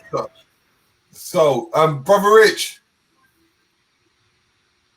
Brother Rich, are you there? Yeah, I'm back in the building, people. I'm back in the building. Big up, Brother Lloyd. Big up to the sisters. Big up, Raquel. Yeah, I'm back. Sorry, technicals is going on. I got people in my house running around, all sorts. But yes, I'm back. Been listening to the conversation. I heard Brother Strayhorn drop some knowledge. I heard what the sisters was talking about astrology. I didn't hear what Yuzo was talking about when Yuzo was talking about voting. I heard a couple people say they went to vote. Yeah, did you lot say who you voted for? But there's no shame. I was interested in hearing that one. Biden. So everyone's Biden here, yeah? Yeah, I voted for Biden. Yeah. Personally, I voted for myself, but that's another story. No doubt. Well, let's get controversial now. Let me say it off a bit, and let's. Do you think that they are playing with your mind state when they're giving you two candidates like that in this current climate?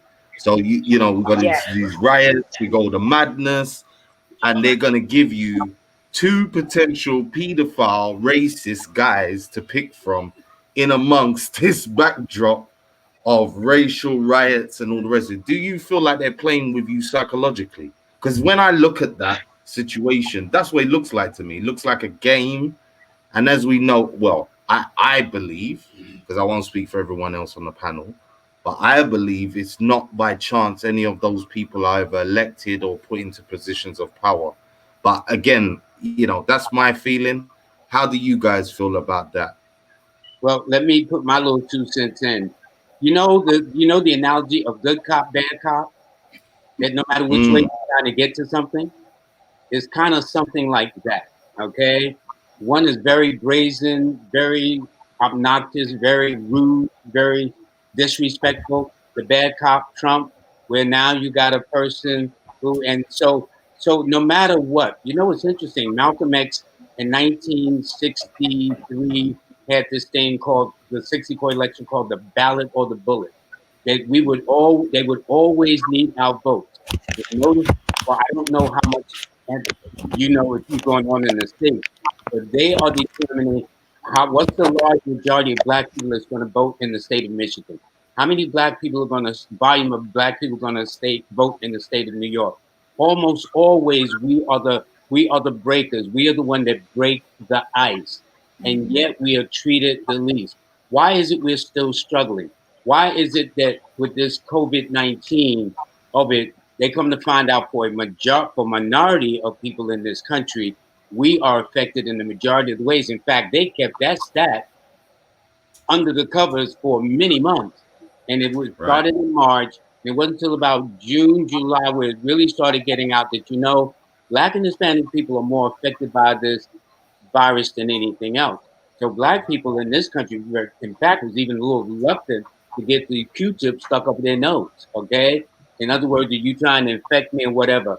But if you look at the history, and there's an excellent book by Dr. Washington called Medical Apartheid, that ever Yeah. since this country, ever since George Washington, the first president of this country, his slave woman, she was always a subject of experiments. Then if you move it up to the 1940s, there were the Tuskegee experiments where they would inject syphilis into our body under the pretext that is so there's a Right. whole lot of things. So the good cop, bad cop is kind of how I see it. Okay. So that's my Sister. opinion.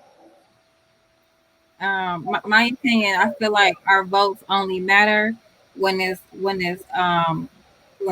opponents are trying to win against the other opponent. So you put us in the middle to do your dirty work. Yeah. It's like it's like this. You get the campaign going, you say all these good speeches, and you say you're gonna do this and you do that. You get all these runaround situations, and you here, you there, you're doing this, you're doing this, you're saying this, you're saying that. But when it all comes down to it, you're not going to do what you're going to do. You're not going to do what you said you do. First of all, you have people behind you that's powerful directing what you're doing anyway. So you can only do so much and say so much. So it's like we're playing this. How long are we going to keep playing this game with you guys? Right. So it's like we just keep getting all these different directions and ending back at the same darn place. So now you want to use my vote to get you position and in the hierarchy. So it's like, why even vote? What are you going to do for us? Not even for us, but everybody else in this world. How can two people be in control? Why is the only two people? Or there's other branches, but the main ones is Democrat and Republican. So I just don't think it's fair. I think we need to build our own community somehow, some way, and unite as one because we're a powerful force together. Right. No doubt. No doubt. No doubt. Um, let me say this as well. I was gonna say, uh, based on all of our research, what we know about America, again, there's multiple ways that your money is devalued. There's laws in place that, as the brother pointed out, as well as you, that directly impact black people. At this point, do you guys feel that realistically, based on you having Senate, so again, even though you have the president or the prime minister, there's a cabinet, there's a parliament, there's a Senate, there's a range of people there to change in ways that one person can't do. So at this point, with certain laws that are blatantly against black people, just the case where we should just be demanding the change of legislation rather than buying into the change of leadership inherently leading to change of legislation. As the sister just said, they're going to say whatever they're going to say to get your vote. They're going to give you whatever promises. And I will say to anyone, I'll pay them £100 if they can show me one president or prime minister that has fulfilled on any of their campaign promises.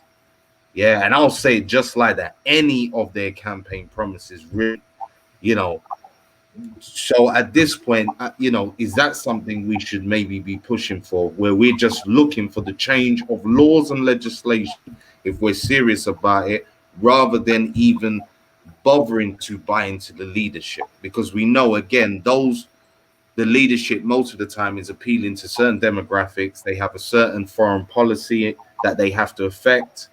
And outside of that, as we know, it's a preset plan to, ride off the backs of us as black people who are the energy source of the planet.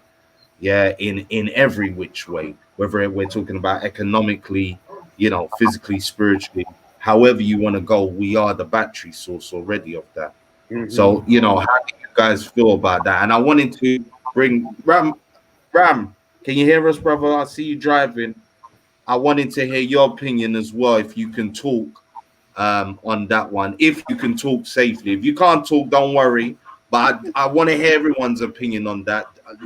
Do we need to just be protesting for the laws to be changed? I'll leave it there. Anyone can jump in, though. Now, the last question was, could you do what again? Can you just repeat that last question one more time, please, so I'm clear? Should we just be pushing for laws to be changed rather than pushing for leadership change? I would say laws, and let me tell you, one of the laws is economic laws. Let me tell you, this country is predicated on what is called the almighty dollar. So when they say "in God we trust," they mean the good old dollar. That's what they mean. And if you take an example during the 50s of Rosa Parks, when she refused to get off that bus and they arrested her, what those people did there was they stopped getting on that bus and actually drove that bus line out of business. Those brothers and sisters walked every day to work. They shared rides every day, whatever the case is. And as soon as the money was affected, this is the same thing with the Soweto wives in South Africa too, during the late 60s. When those brothers and sisters stopped spending that money, people start getting their act together. And I'm here to say that if we exercise an economic consciousness, you will find that we will be treated far, far more better, because it's really with this country about the almighty dollar. So when they say "in God we trust," as far as I'm concerned, it means the good old dollar bill. Yeah, I agree myself. It's like under the temple of Tesha Para, Holy House of Ra. One thing that I learned about all economics is dealing with this word called the creed of equity.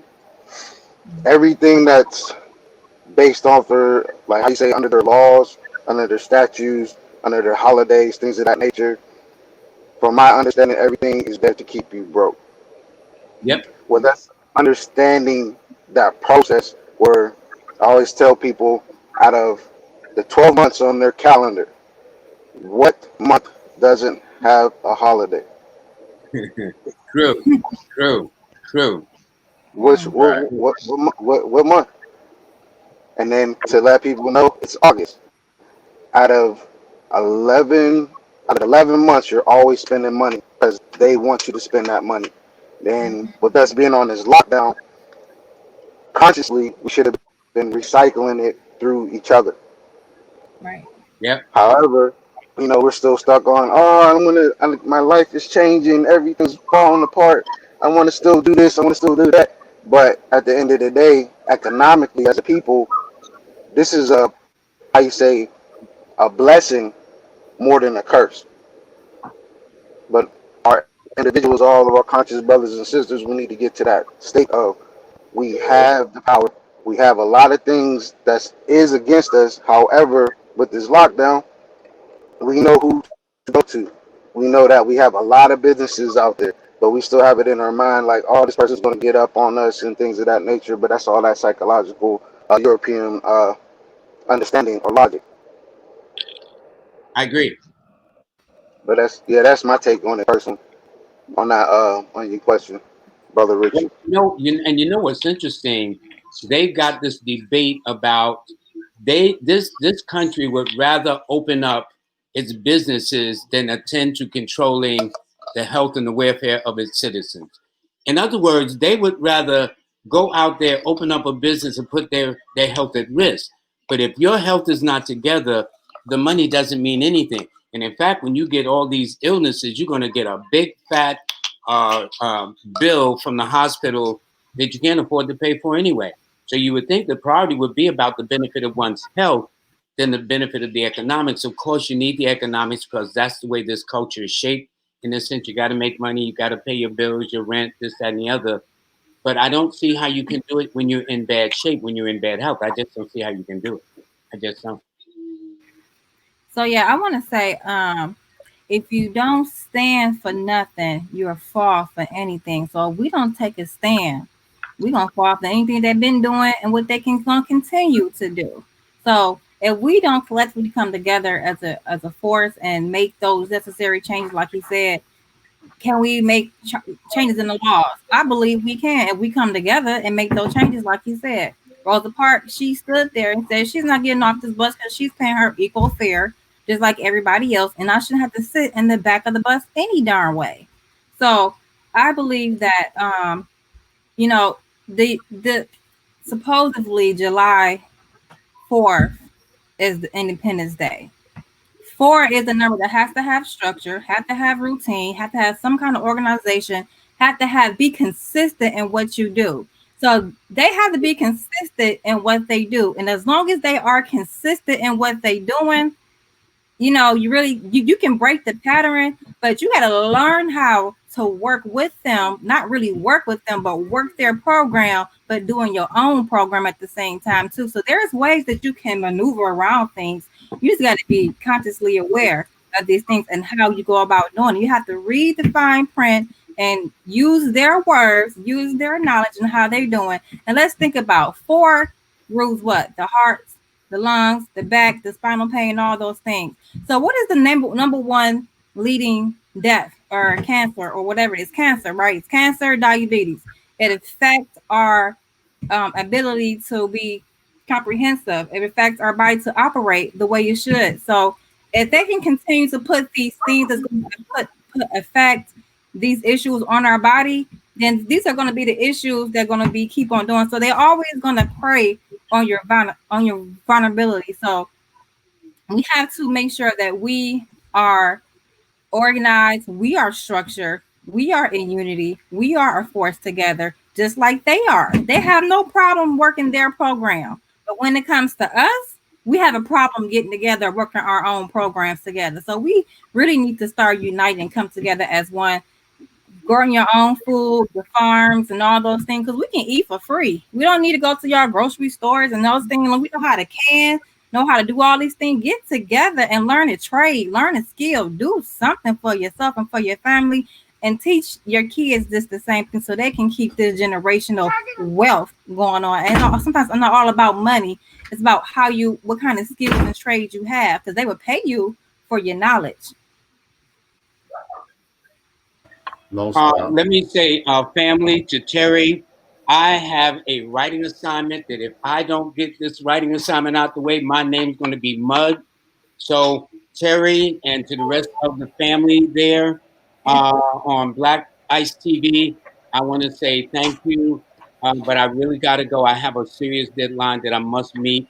God bless everybody there.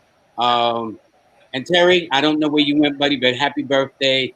And to everybody else that tuned in, I will be back at another time. But I'm going to have to say peace out for now, as I have a serious deadline that I have to commit myself to. Okay, gentlemen? Much appreciated, brother, for coming through. Always fun and a pleasure. You are the best. And anytime, invite me back. It's an open invitation, okay? Most definitely, most definitely. We will have you on. We will be streaming back on Black Eyes TV, the normal channel soon. They've striked us. So don't worry, we'll be back on schedule. Again, coming true.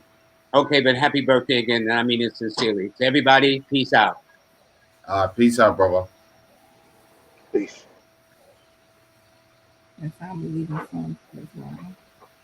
Yeah. So tell me something. For you guys, yeah, does it change if you want to stay in America? Because again, I don't know how all of yous are fixed, whether staying in America is a permanent thing for you guys. Do you think it's about an exit strategy at some point? Does that change how and what you're doing and your approach to certain things? In regards to the politics, does that mean that you just exempt yourself? How you doing, sister? Go on, brother. Or whoever's going to speak. Well, with me personally, I think I would have to say I have an exit strategy. I really don't feel like I will be staying here too much longer. I really am looking towards building certain things, but I am definitely looking at an exit strategy. I want out. I want to go home. Yeah, saying for myself, I personally want to go back out because the way my life was set up in my youth due to military, I was always in a different country. And then when I came back to the Americas, how you say, I've been stranded here for a little while. But I still do little travelings here and there. But when it comes to exiting or leaving, not necessarily permanently, but for a very long time personally, it's definitely something that a lot of our people need to do so they can see what other conditions our diaspora or different countries or even Timeri, Africa, and see what's like literally going on, what it is there that we can not necessarily change, but assist in the evolution of our greatness. Because a lot of people don't know that the sun is shining on us in this age right now, which is pretty dope. But at the same time, a lot of us are still stuck in that, how you say, that mentality of, oh, there's nothing, there's no hope, things of that nature. But when it comes to knowing how to combine a lot of resources, in a sense, one, as you know, Brother Richie, dealing with time is one of them. Understanding how to, universally speak a language, as well as putting certain um, different type of, not necessarily tribal, but nationwide settings within our diaspora, because everything's still separated to a point, but it's right there. All people got to do is really connect to. So when you travel into these other places, such as myself, once our temple is finished in place, I plan on to going to different countries and setting up shop because it's not about me anymore. It's about those generations, and that's something that I preach a lot now because this generation that we have right now, after mine's, which is cool. I'm considered what you call a millennial, if you want to call it like that. But my generation is destined to make change. It's been written in the stars. There's a lot of cosmic backup, if I could say it like that, that's going to be played out throughout the next 5 months. So it's going to be a very great ride, but it all depends on if you're up for the challenge, in a sense. You, you, Totally agree. oh, go on, sister. Say what you was gonna say. That we should at least have the experience of traveling somewhere that's out of the country just to get that experience and to live there, be there for 2 or 3 months, whatever it is, so you can learn and see how different it is there and see how loving and welcoming these people are rather than here in America. There's a total different energy, when you go somewhere else rather than you here. Then sometimes when you even go visit, like I went to Trinidad before and it was so amazing, so beautiful. I was able to spend time in nature. We can spend time in nature here, but it's nothing like being closer to that equator when you are, traveling far distant places like that. So you get all that uh, electrified energy there. So I think that we all should have the experience to travel. Whether are we gonna make an exit plan or not, I think I will go back and forth because, like the young man said, that we still would have to build for our generation that is to come. We can't just be gone and leave them here hanging with no information, with no tools, no requirement. So yeah, I think we should all just have that experience and be well diverse. Hmm. Most definitely, I think that's a key word. Diversify yourself, as in have as multiple skill sets, multiple income streams, if you can do that, and learn and occupy yourself in multiple ways. Because when we're talking about mental health, health in general, being productive, understanding holes that need to be plugged, you're not going to do that while you're sitting stagnant. That's where you got to keep yourself occupied. And I think in a good way, I think, you know, that's where the lockdown has inadvertently helped in a lot of ways, because the time that certain people have spent sitting down, it has moved a lot of people that I know personally, even myself, into doing things that in normal times I was umming and ahhing over, i.e. like homeschooling my son. During this time period, it kind of made me 100% decide, you know what, it's not worth it. I was already having problems with the school, but this time made me kind of was a last straw in just dealing with the situation and taking on board certain things. So I think in that sense, there has been positives to certain of us sitting down and having a chance to take a breath, not be on the go every minute of every day, and kind of start to look at our households. Because one of the things I'm always about, you know, it's nice to talk to people about family or about extended family or Black nation and nation building, but it starts with the home. So if your home is in disarray, your relationship with your kids ain't really good, you know, all these kinds of little subtle nuances are going on, then you going out into the wider community or doing shows is kind of moot to me. Like, it don't make no sense. You trying to move like that, and again, it's backward. And I think a lot of the times we tend to do that, where we make statements about Black people in general or about our nation and what we need, but there's finite details of self-examination, and in the sense of looking at our homes and looking at ourselves, that part gets overlooked, because that's a more difficult process to look at yourself, be honest with yourself, be real about yourself. Even down to the homeschooling thing for me, you know, in order to do it, I had to be real with myself. I had to look at myself and say, what can I teach my son, and what do I need support in? Because if I don't do it in that way, I'm only going to do him a disservice thinking I can deliver similar type educational levels in everything. And no, that's not reasonable. That's not sensible. And again, that's not real with yourself. So I think the time has helped with self-reflection. But again, how do you guys feel about that? And Riggsy, Lloyd said happy birthday.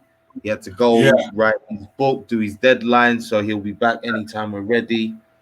But yeah, how do you guys feel? And you, Riggs, I mean, you heard what I said.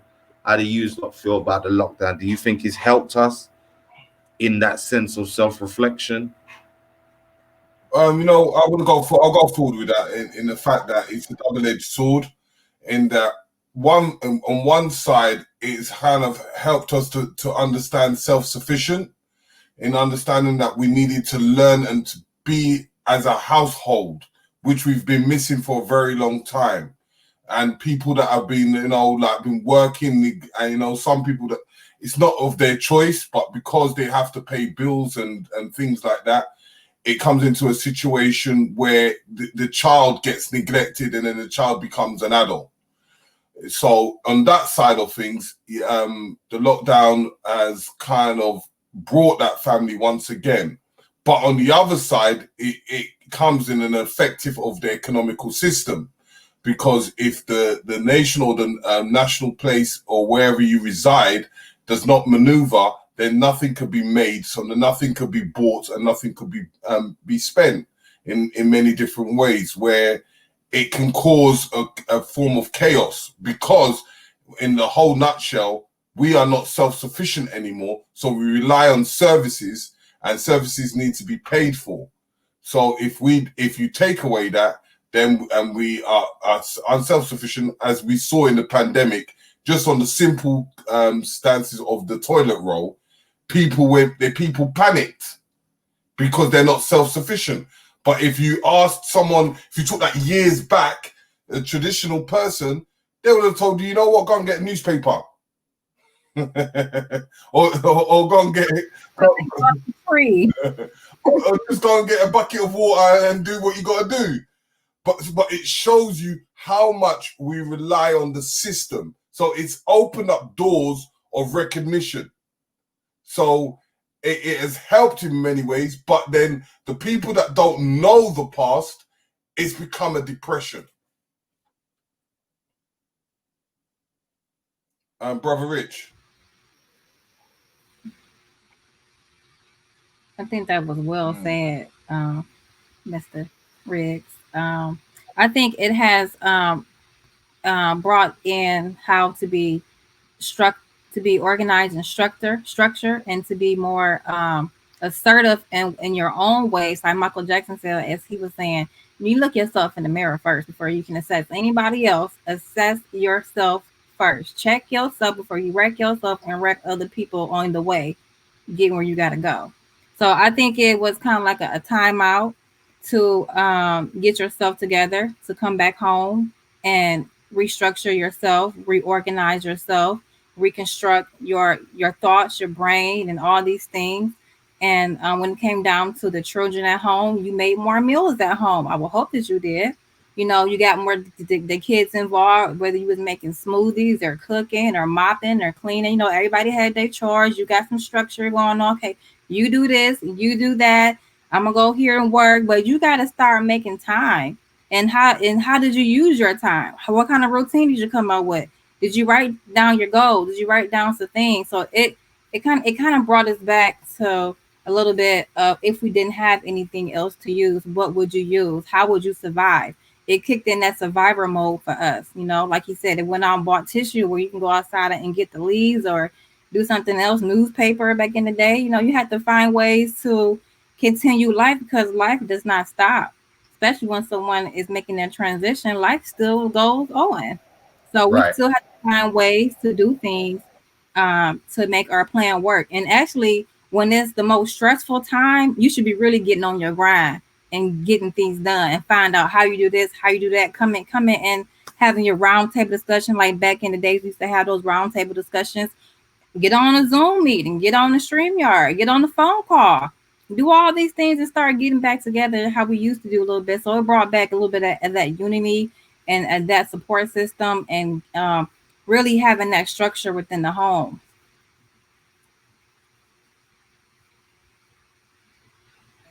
Yeah, no doubt. I feel you on that. Because Riggs? one thing that I kind of learned, right, is that a lot of people have not contacted an old friend and just phoned him to say hi. Mm-hmm.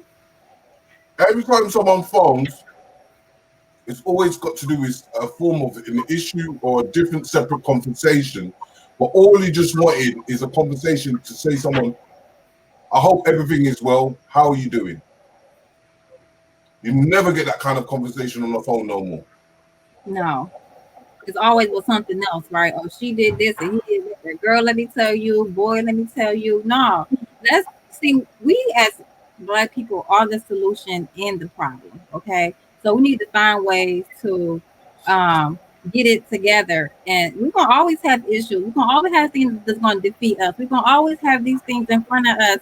You know, ask which way you're gonna go, left or right. We're always gonna have a positive energy and a negative energy. It's all about where you going, what direction you're going in, because each direction will lead down a different choice you make in your life. So the choice that you make in your life is where you are now.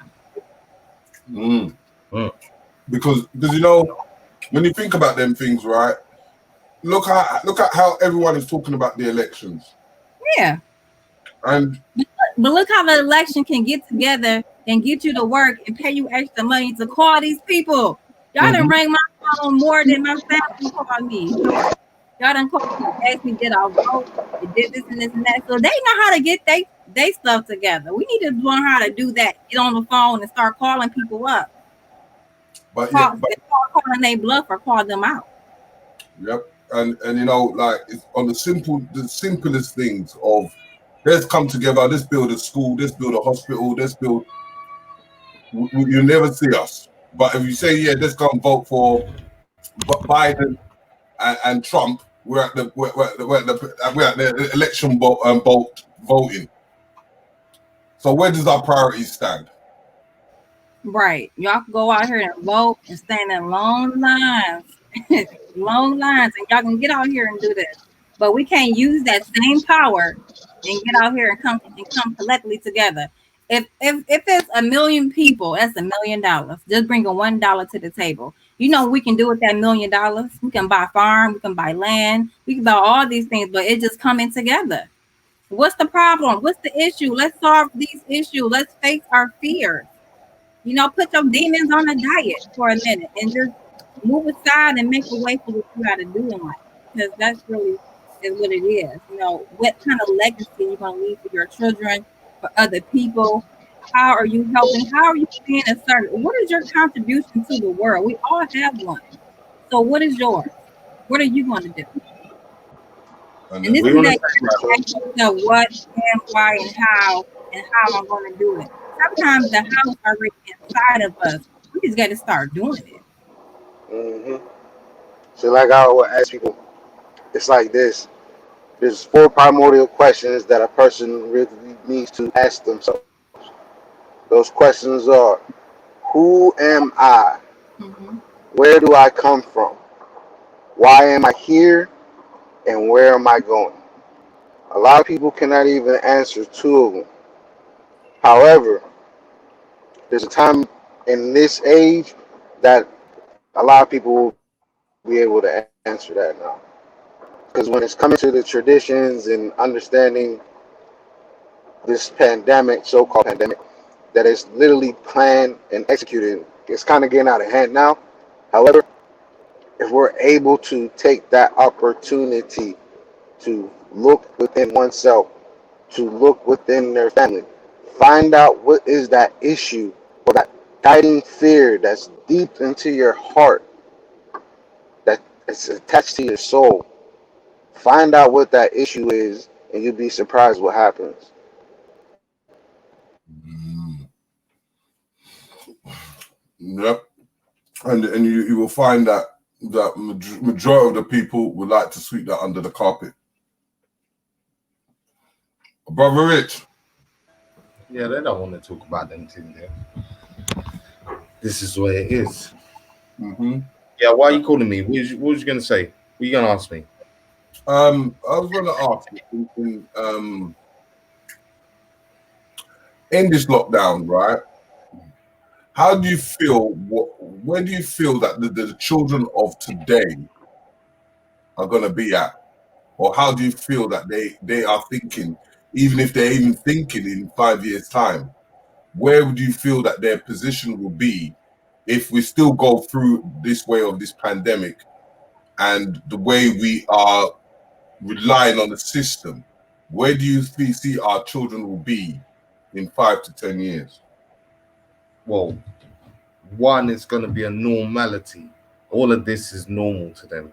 They already see the thing is society's already been groomed to a position to accept certain things. So the children have already been digitalized. So for them, unless your child is into activities or doing something necessary that's been shut down, they're still on their PlayStations and phones and all the rest of it. So to them, they're head down.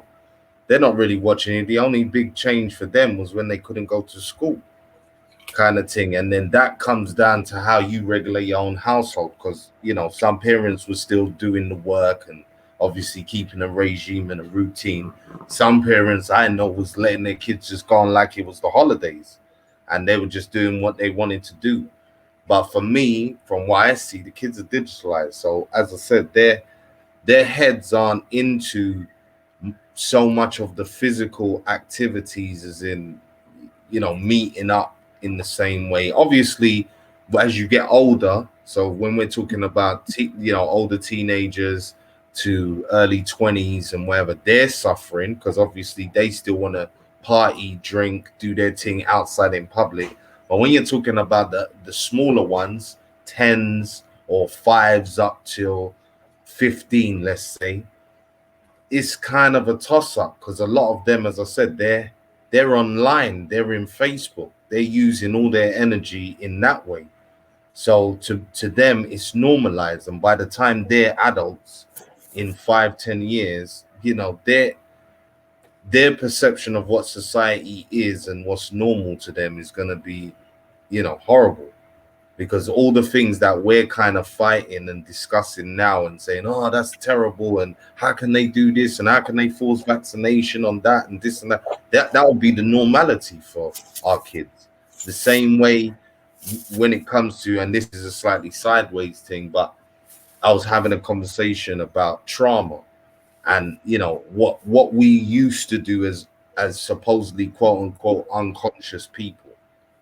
And you know, there's plenty of times when we can reflect on our young years, and you know, our experience usually is either you was on street hustling, doing some sort of crime, you was partying and raving, you know, you sleeping around, um, but usually with the same sex and all this kind of thing. But I was saying to my friend, when our children talk about their unconscious days, they're going to be saying things like, you know, I was bisexual for a little while.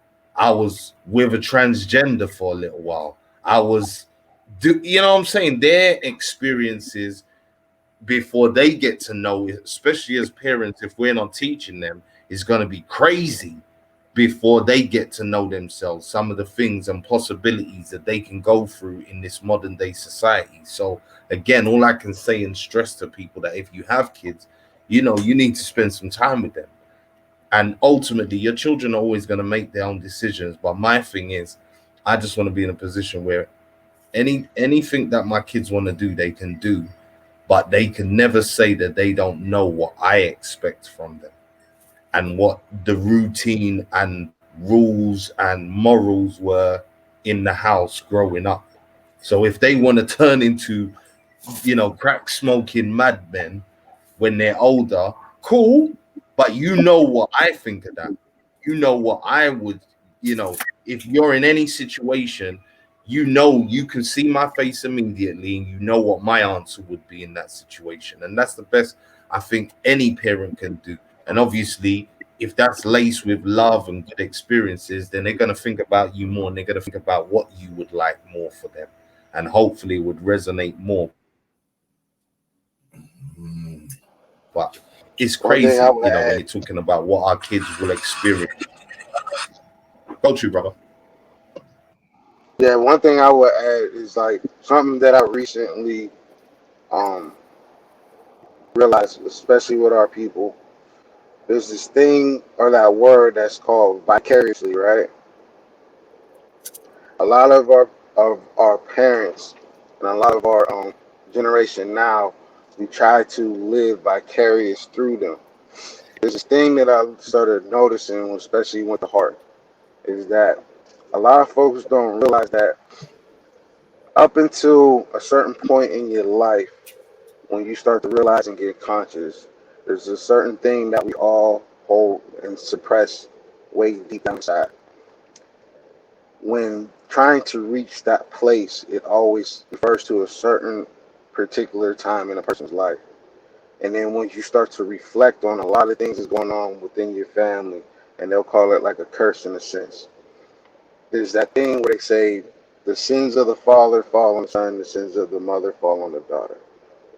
When a person's able to realize that aspect within their life, especially with these children today, because a lot, as you said, Brother Richie, they're all growing up within this virtual world.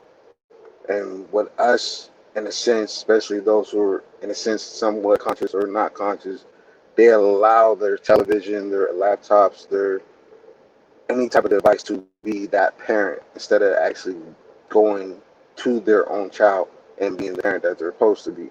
So as these kids are growing up, they're going to be not necessarily cold-hearted like a computer, but damn near like one. So if a person is able to break that generational curse, that's not just within their child, but within them, they'll be able to press on, and they know what their purpose will be. Come on, my man. It's not that hard. I apologize. This dude was literally just sitting here. Sitting here. Run him on the road, man. I'm God damn about to. I got a van. He got a little car. But I apologize. I apologize. No, I feel you, brother. I hear you. And let me say this: the social media as well, as nice as it is, and it helps us to do streams like this and get word out. It's there to dissipate energy from the real world. So when, like you were saying, sister, we need to come together. We need to have certain disciplines. Like Lloyd was reminding us, when they boycotted the buses, that took discipline. People had to walk to work. They had to stay on code. They had to make that happen. Today, this is where social media comes into it, because we'll see a shooting, we'll see some madness happen, and everybody shares and likes and writes a comment, and now that's where you feel like your energy is being put, and and now that initial disgust that you had when you saw whatever you saw has now been quelled, and you feel like you've done your bit, and that energy that should have gone into you hitting the streets, to boycotting someone, to doing some real world action, has now gone off into this digital world, where your energy now has been, as I said, gets drained off, because it's real like that. Ambient energy can be measured. It can be used as real-time energy to power other actions and maneuvers of people. And that's what I think our people need to realize, the power of that. That's why when I hear people say boycott this and we shouldn't buy that, I tell people, listen, if a million black people could stay off of Facebook for one day, do that. Like, don't post the blackout screen, don't post anything, stay off of it for a week. Yeah, in this day and age, I think that would make more waves than supposedly trying to boycott businesses of certain types. Because most of the time, again, we're not on code enough to understand, listen, regardless of me using this bus service for me to get to work, I understand the need for us all to not use that. We're not there yet. I don't see that. But when I look at the social media, that's something that should be, quote unquote, something you should be able to give up. But again, there's a drug factor to that. So it's hard for people to give it up. You understand? But to me, when people talk about modern day boycotts, do that. Come off of social media. No one uses their Instagram. No one uses their Facebook. Let's see what happens. Let's see who notices that. Because again, if we are hit to the game, the government own Facebook. Yeah, in every country, the same way they regulate YouTube, WhatsApp, all of that. It's all owned by the same umbrella. You know what I'm saying? So again, if we as a people want to get noticed, is those forms, I think, certain times that we need to collectively boycott. And I think that we might get more results, or at least open the discussion more, where people are saying, whoa, where's all them people gone? You know what I'm saying? The same way as if we took our money away from certain companies on a mass, same thing.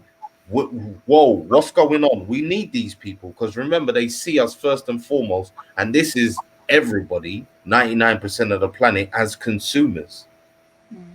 And I don't think we understand enough of that, or really take that on board, that if you just stop consuming, that's a problem for them, because then their eat goes away. You know what I'm saying? This is why they make it illegal to live off the grid. They make it harder for you to grow food and be more self-sufficient, because they know once you do that, you're no longer reliant on them, and now you become a free thinker. Now you start to problem solve in different ways. That again, we're moving into an era where the government, to me, in every country, wants you to be more reliant upon them. They would rather give you a stimulus check, but with strings attached, than have you independently growing your wealth, or growing your wealth in the community. Even worse than an individual growing wealth. If you're trying to creatively and bring a collective together, that's where the problem really comes. But I think, as I said, modern day times, we need to boycott social media. That's my thoughts on that.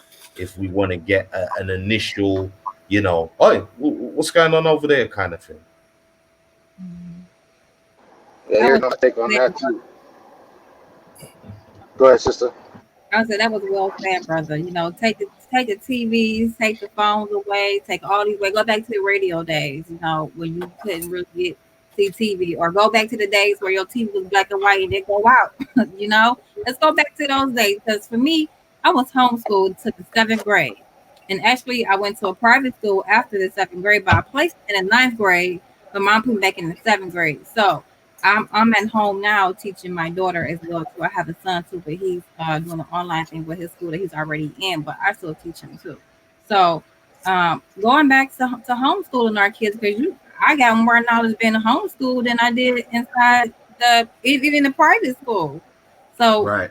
take away that, you take away they can use that time for something else, like reading a book. Do you know how to write? Look up this definition, look up this word. If you don't know it, write it down. That's what I tell my son. Don't know it, write it down.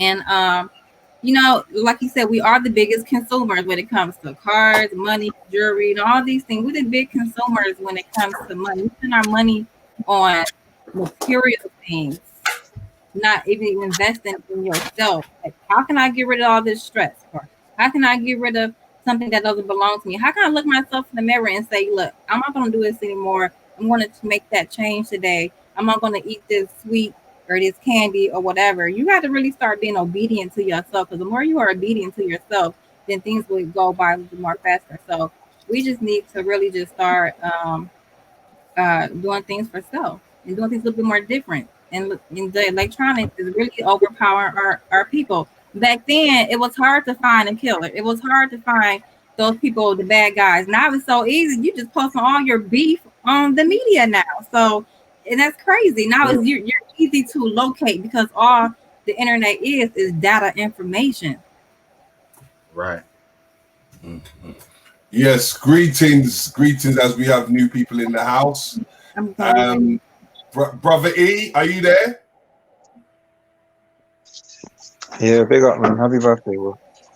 Yes, blessings. Big up to the family as well. As everyone that comes into the house, we always ask them the one question: what does black family mean to you? Everything, man. It's the only way. It's the only way. The only way.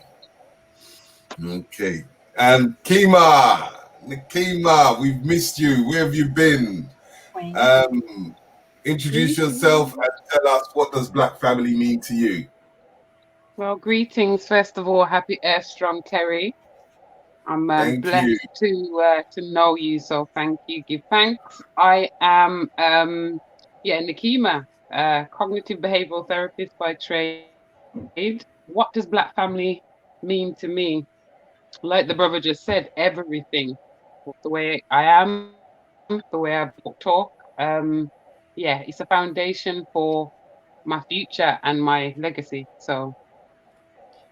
Mm-hmm. No doubt. Yes. No. So, Brother Rich, we was talking about the factors of trauma, and I was just about to ask Nikima, in forms of trauma of past and present, how do you feel about what's going on in this and within the situation of this pandemic?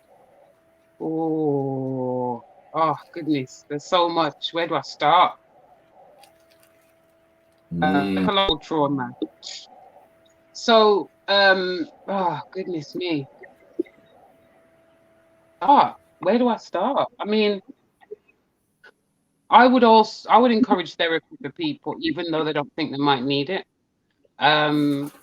Because sometimes these traumas are so subtle, we don't even realize. Like, by one of these famous actresses, I can't remember, in America, but she's talking about how narcissism actually part of PTSD, and it comes from that, and it comes from a survival technique that we've had to have around us and in our community, in the black community. That narcissistic trait is a bit more apparent, or because I'm in the community, I see it more.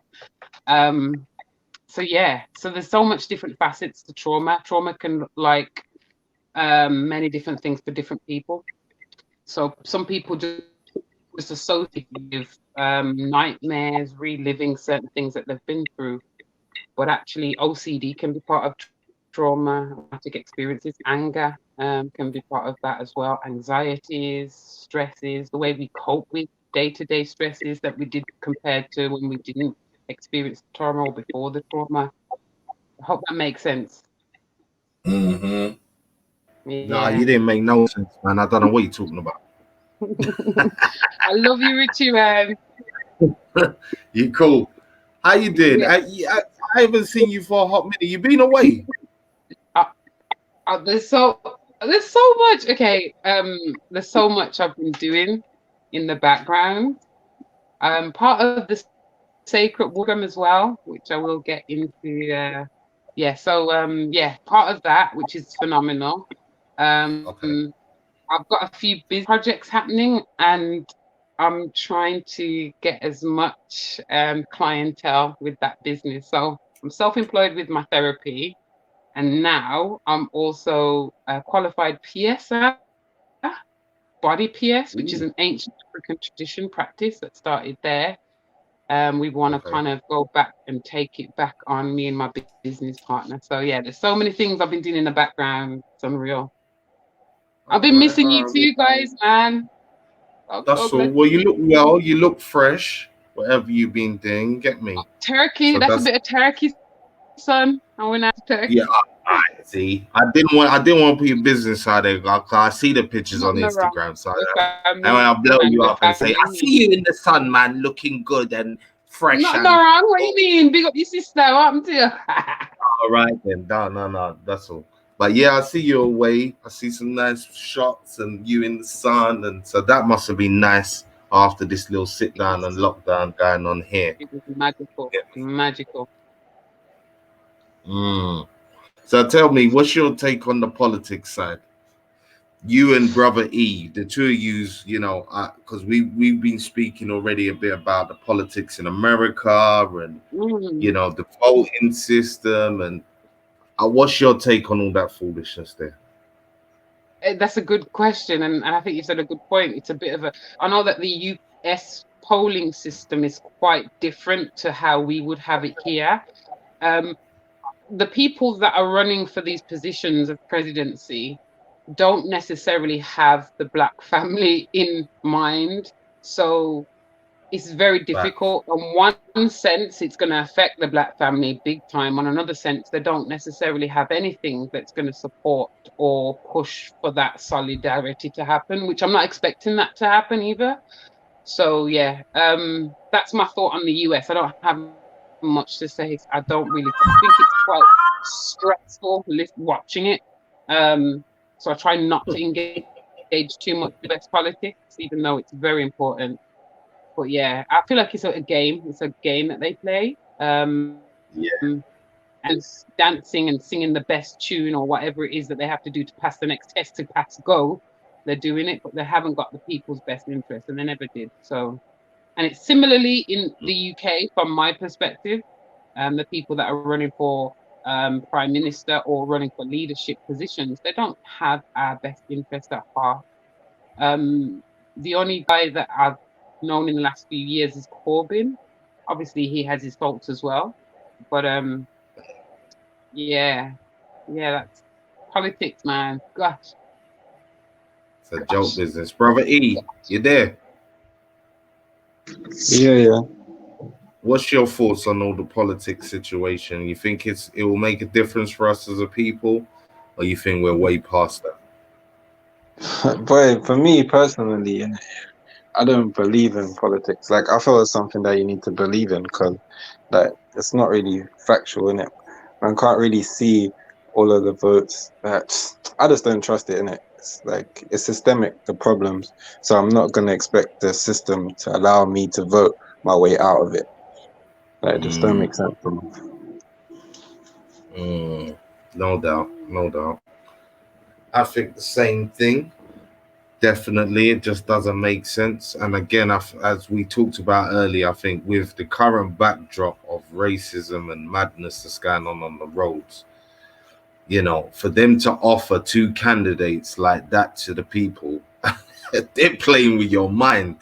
You hear me? They are playing with your mind state. yeah, Like it to doesn't get feel you like to a engage. democracy, does it? Well, again, it's as you said, that the American system is very different. They're doing all sorts.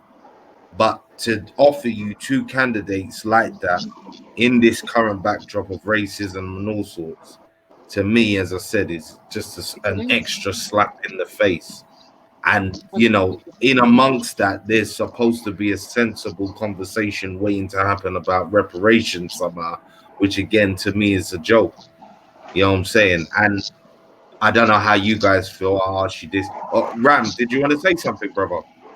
Nah, I was just gonna piggyback on what you were saying about the Yeah, whole yeah, go vote. go you, brother, before I go somewhere else. Yeah, say what you was gonna say, brother. So, like for myself, what made me realize about their system was during the first term of President Obama, right? So, in the first term, I didn't vote because I wasn't into that. I wasn't really watching TV and things of that sort. However, that second term, I don't know what it was that was in me, but I was just so proud to be like, oh yeah, let me vote for this guy again.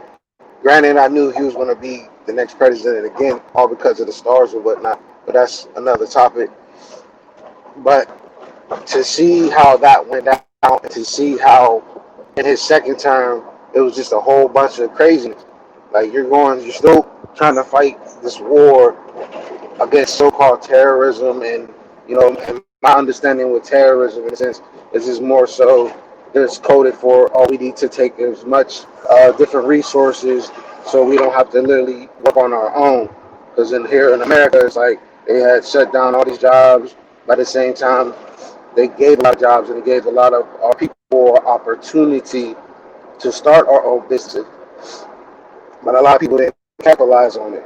Then we get this dude in the office now, and it's just like,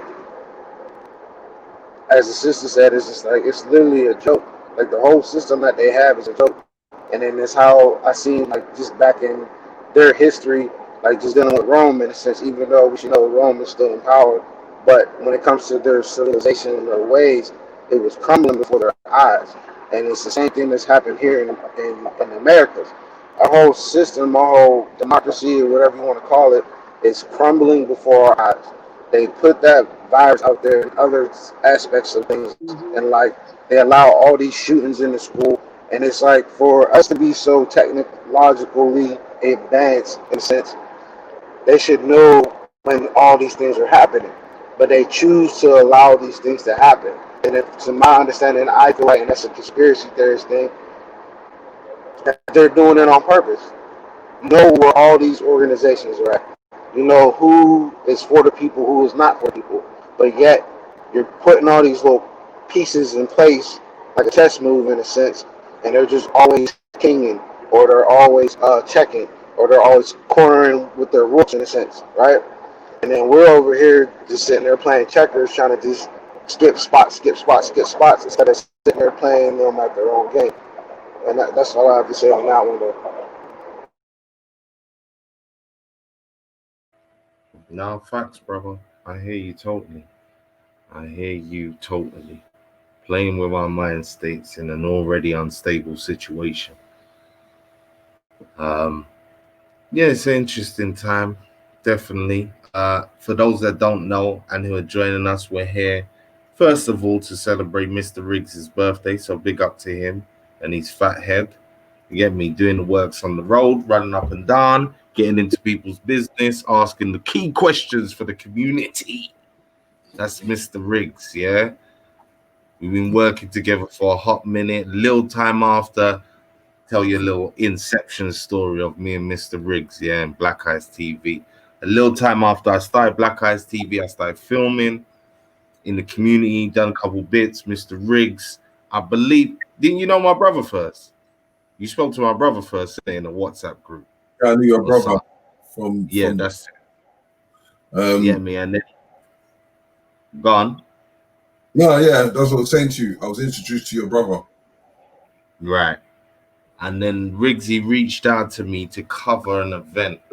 Jehuti Matra, a few people on Urban Kryptonite. It's a documentary about diseases and illnesses that we go through nowadays that we didn't used to suffer. And Riggsy called me and said, yeah, do you want to come along, cover this event with me?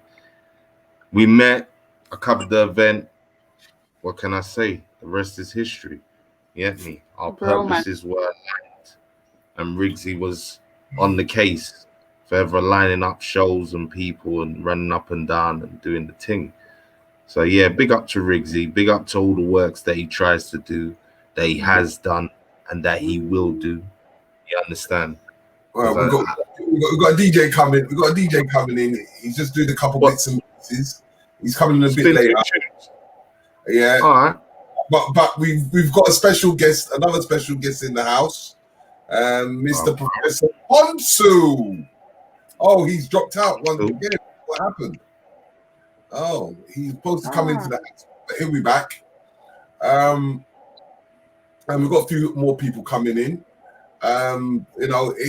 Sometimes it's to take us out of our normal zone and to able to push the narrative out there, because with this lockdown, we're not going to let that stop us from doing what we need to do. So we still need to have these conversations. We still need to focus on the narrative, and we still need to unify in some form or some way.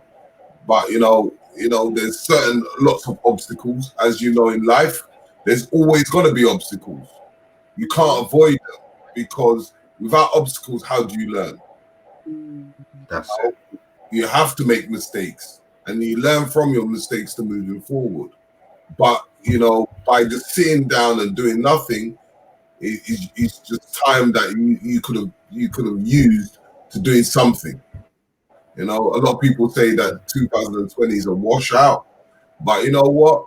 I feel that we've still achieved many things so far, so it's just trying to push that narrative, trying to work as a collective, and then pushing that narrative as much as we can, so as I say, Black Eye TV is for the people, and it is about the people. And one thing I want to say about Black Eye TV, we're always looking to find new ways of pushing. So we want to make a whole heap of different types of pilots. We've got the International Sister Circle, we've got Total Exposure. We're looking for more platforms to create. So whether it deals with Black Family First, whether it deals with trauma, whether it deals with health, whether it deals with economics, whether it deals with all types of business, creating institutions, because it's about building. And if we don't start talking to build, what's the point in doing anything? But this station is for the people, by the people. So we're always asking for anyone who feels that they want to do a platform, or they feel that they can create something. It could just be simple products.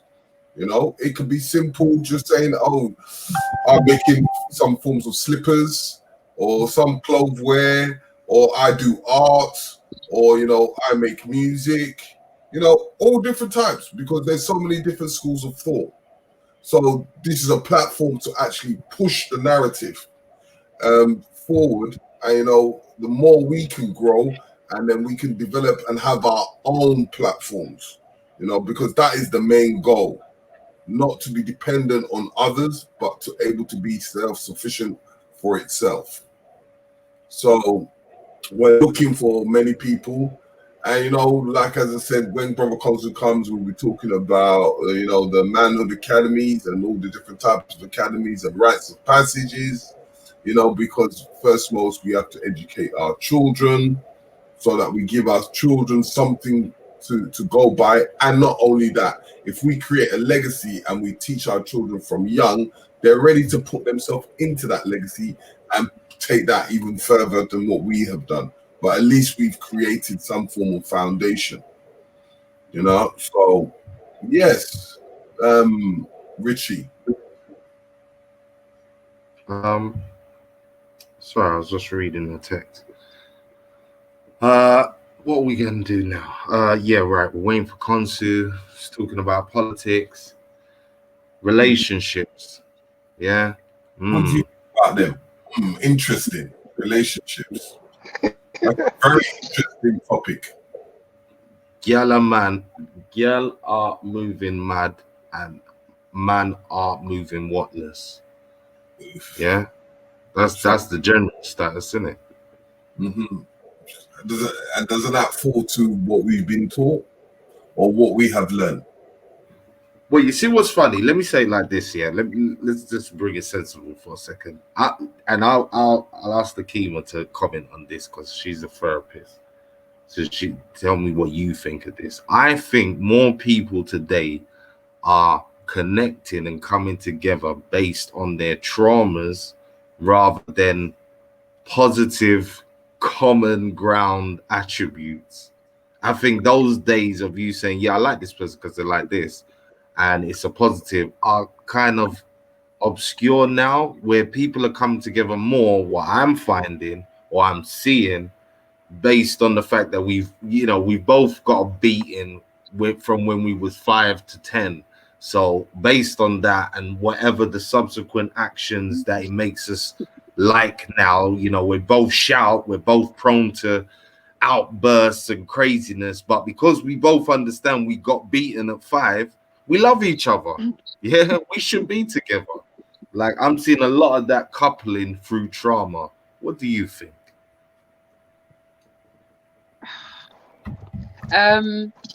Ah, I don't know. That's subjective, I think, to the area. There's so much different variables, like socioeconomic background may be a factor as well, and where you grew up and people around you. But my question when you was talking is, where did you learn to be in a relationship?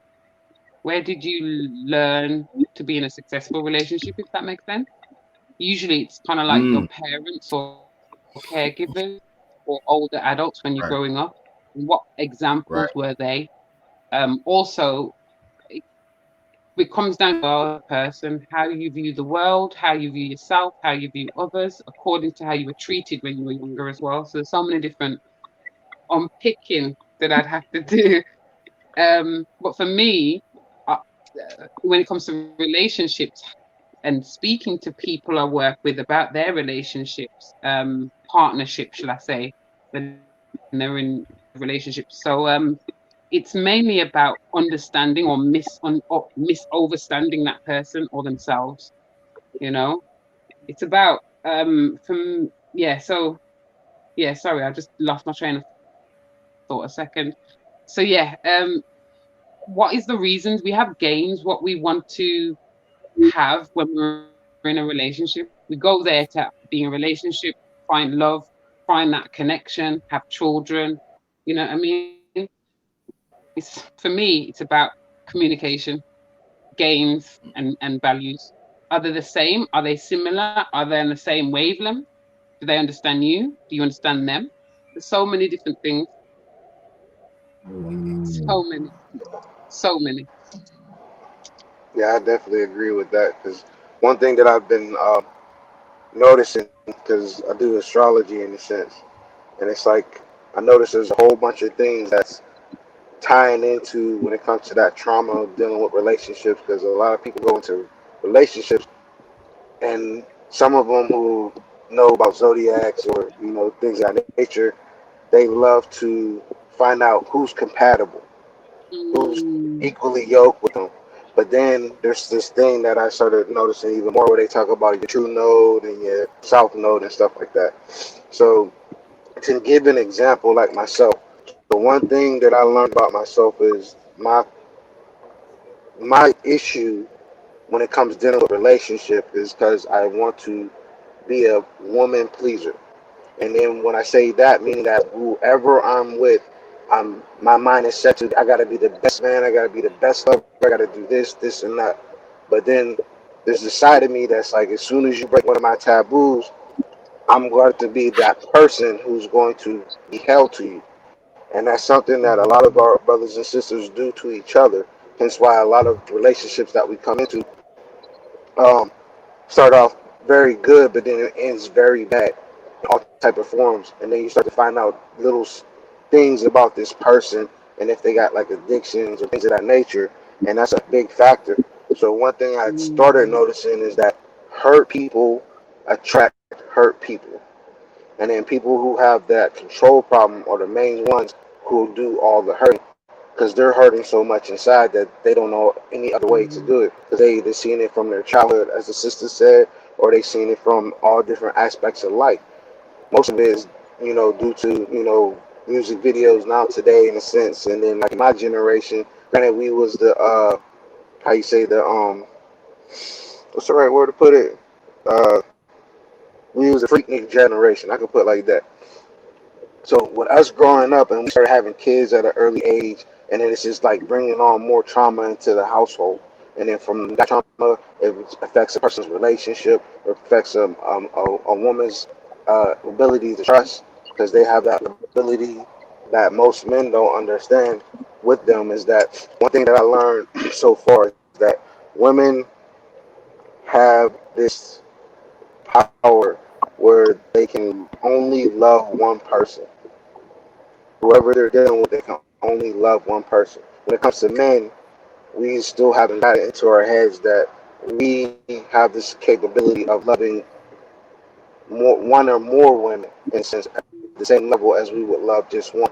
But then there's that thing within ourselves that we try to think that, oh, this is not me, that's not me. But then all of a sudden you end up in a love triangle and you're not being true to yourself. So when dealing from relationship aspect, when I've been looking into astrology, that's something that a lot of our people specifically need to work on when it comes to dealing with relationships.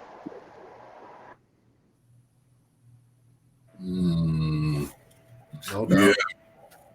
But when I think about it, when we talk about relationships, in forms of man and woman, but it's the same format of relationships in the workplace, and we have this. We seem to come to the same issue in our workplace, or different types of different formats, but that simple relationship. Do we really have an understanding of it,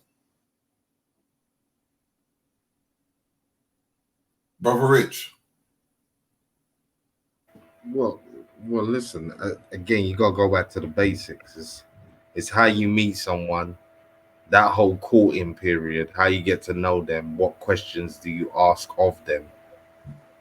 These are the key elements in it. If you're really trying to have something long lasting, that you need to be asking to avoid sticky situations.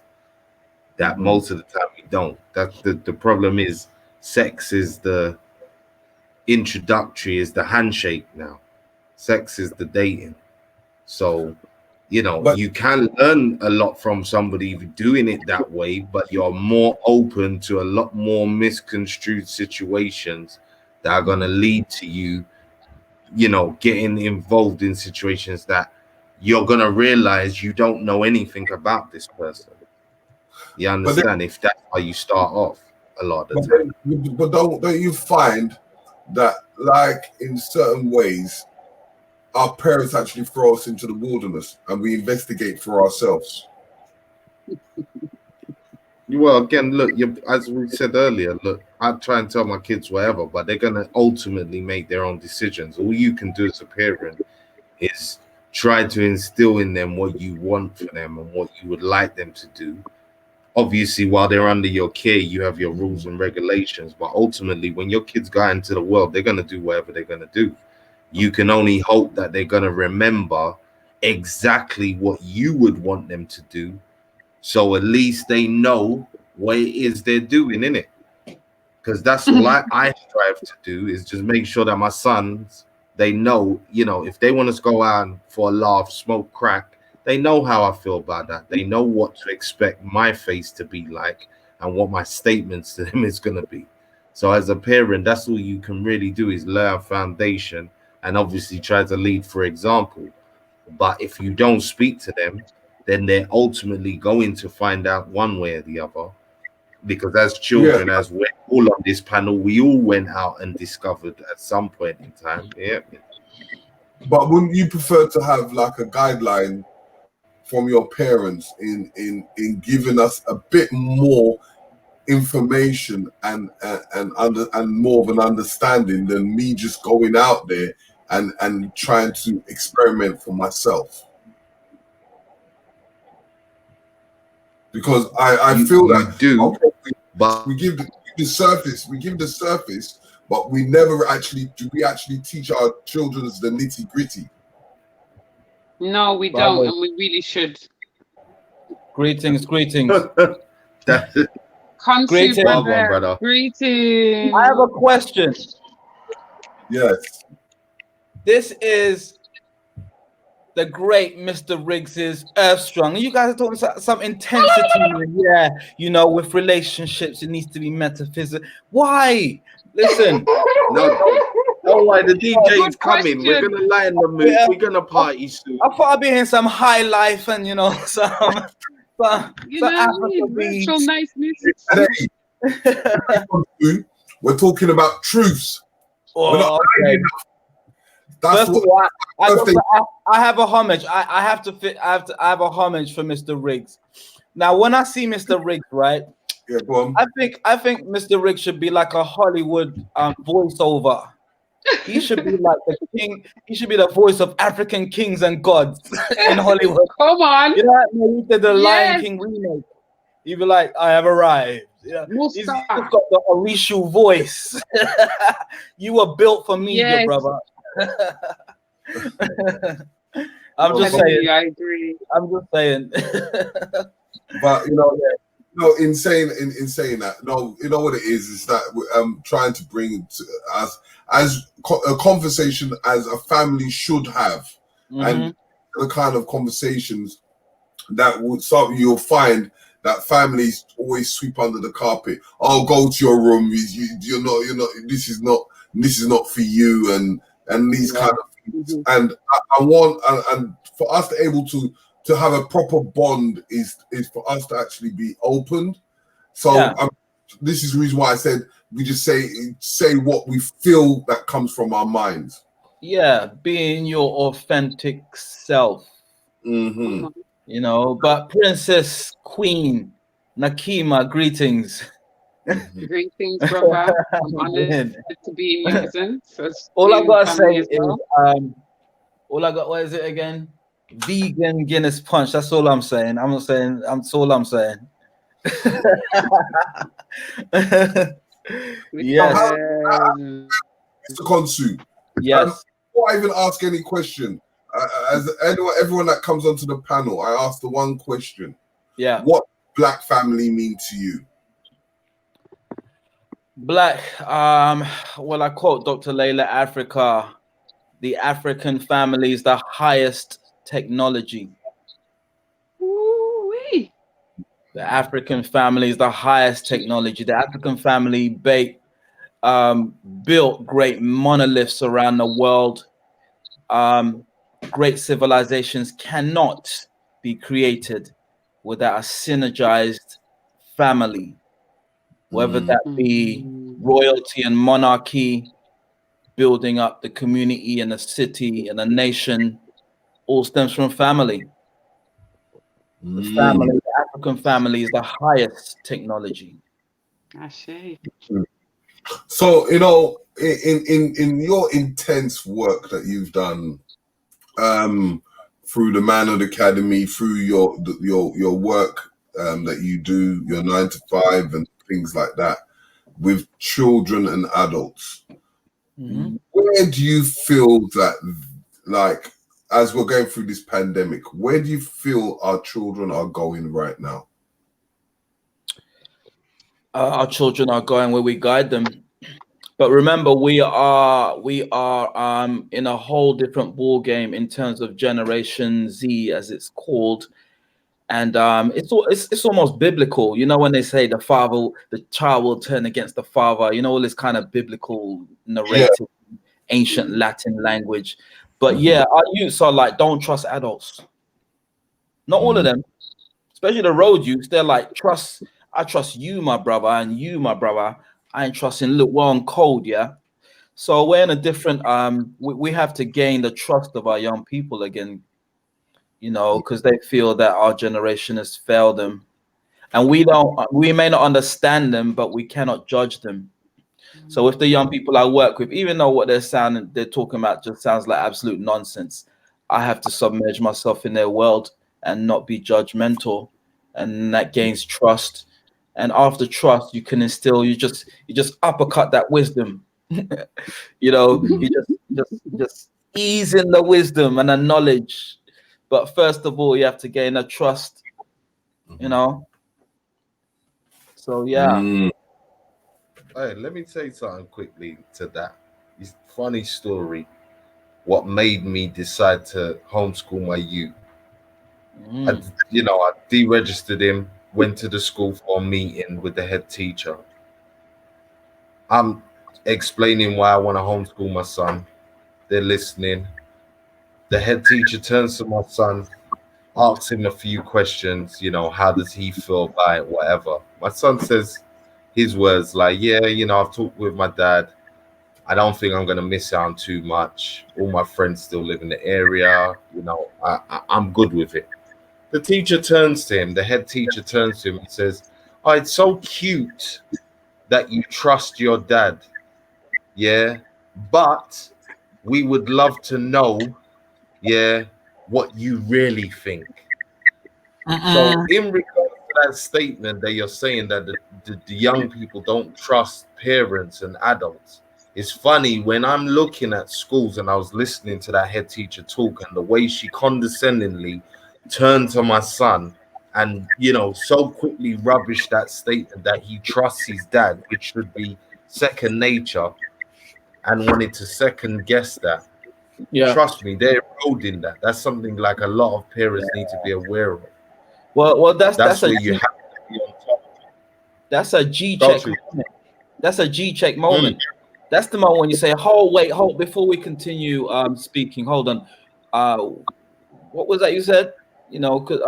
Okay, son, you're bringing your son into this conversation and you're correcting the incorrectness of that statement in front of your son.